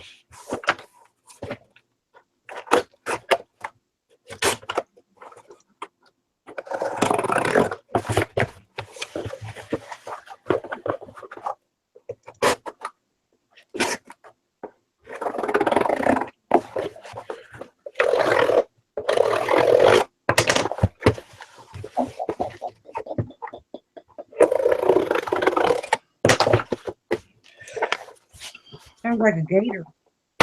Huh? I said, sounds like a gator.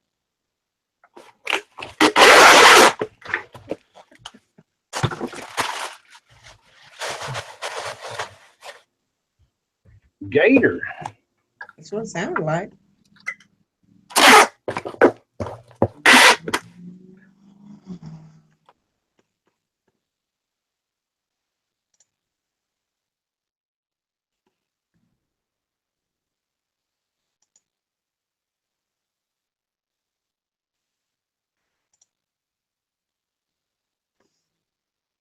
Mm.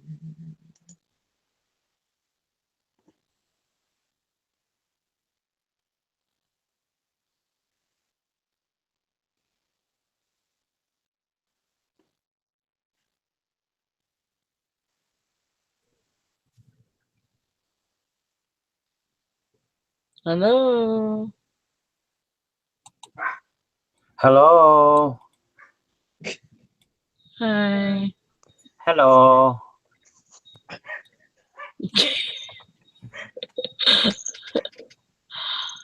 Hello.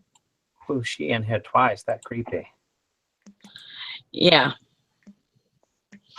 Valerie, you have 2 cameras on you.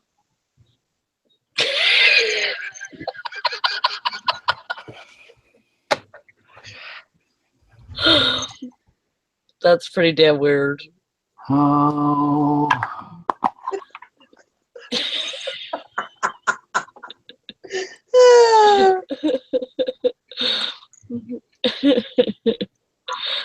Pretty damn weird. Yes, it is. Be all right. Yeah.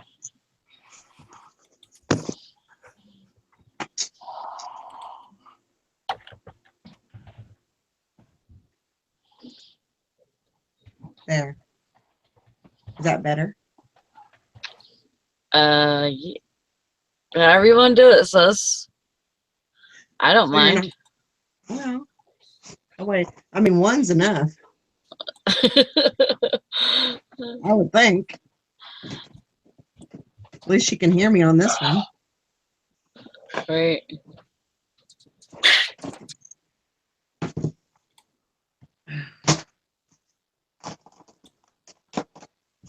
Yeah, I had my little transaction and I got that all done. So,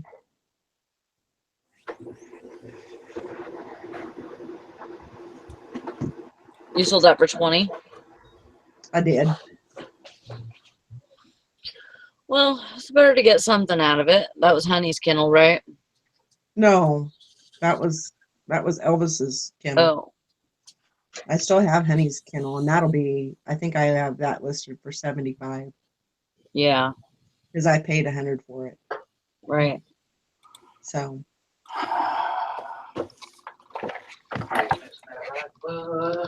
That's right. $2 is $2. They're talking about the insurance. Be careful though. You do get $100 worth of insurance with priority mail if you're purchasing it through a commercial account, which PayPal shipping is. But if you go directly, if you're buying it directly through USPS.com, you're not going to be considered commercial, and you only get $50 worth of insurance.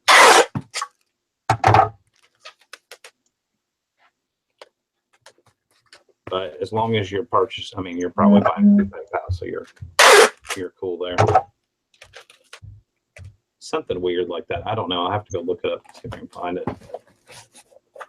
But the extra insurance is for commercial accounts, which, like I said, is PayPal is considered when you buy shipping through them.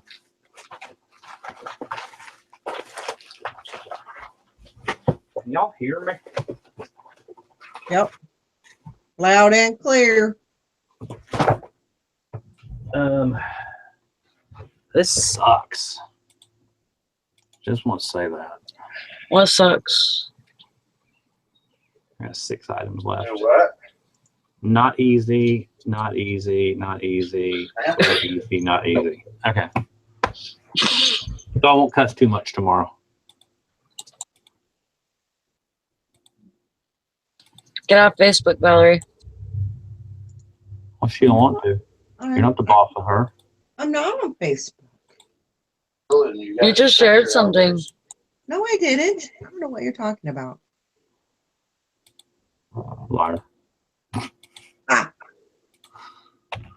My husband just told me to respect my elders. Well, you better not disrespect yourself then.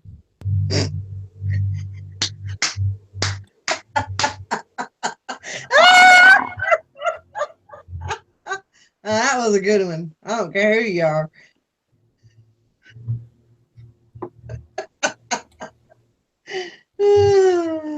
Self-respect. Yeah, yeah. Since you're the oldest, you know. Whatever. You're 7 years older than me. I will always be younger than you. Always. I don't know anybody that lives in Florida. Tim. Florida. I know a couple of people that live in Florida. Florida. I'm just being a dumbass. That sounds like a nice place to go, though. Yeah, it does. Florida.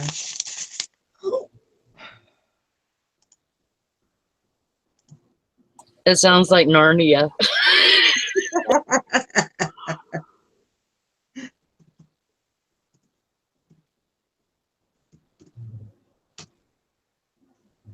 Oh, lordy, lordy, lordy, lordy, lordy.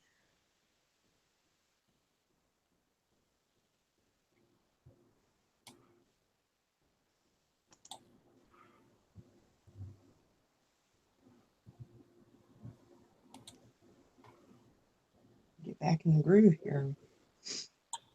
Sorry, I'm muting myself because Brandon's talking to himself while he cooks dinner. Oh. Okay. You don't need to mute him or mute yourself.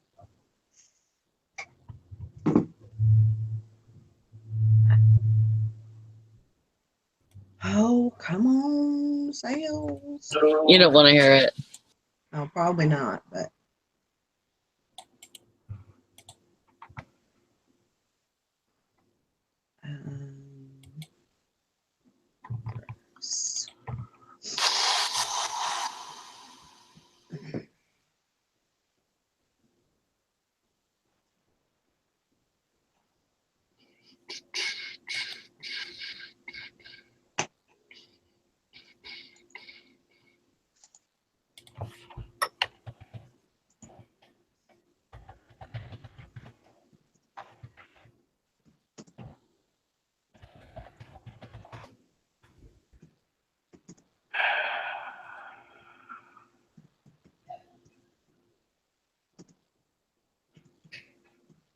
Are you working, Sally?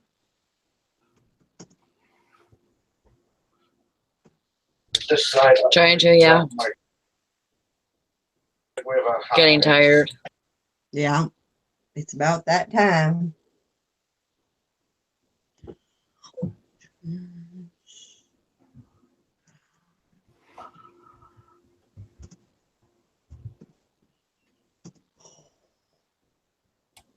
These days have been just going by so fast. So fast. So fast.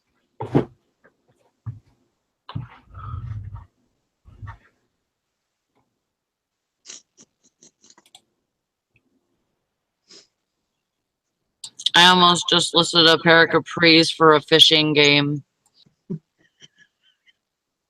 Well, that would have been interesting.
Hey, Sally, did your Brandon's niece have her baby?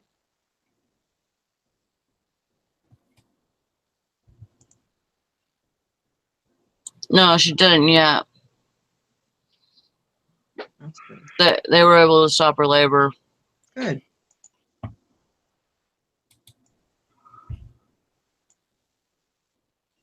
So really, she should deliver about the right place, which would be June 11th. You better eat your carrot too, Sally. That'll be good. No. Yeah.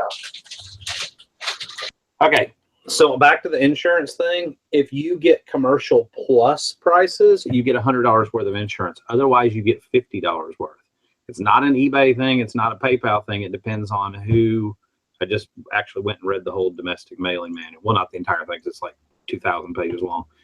But insurance coverage is provided against loss, damage, or missing contents is limited to a maximum liability of $100 when the priority mail piece bears an intelligent mail package barcode and if the mailer pays commercial plus prices.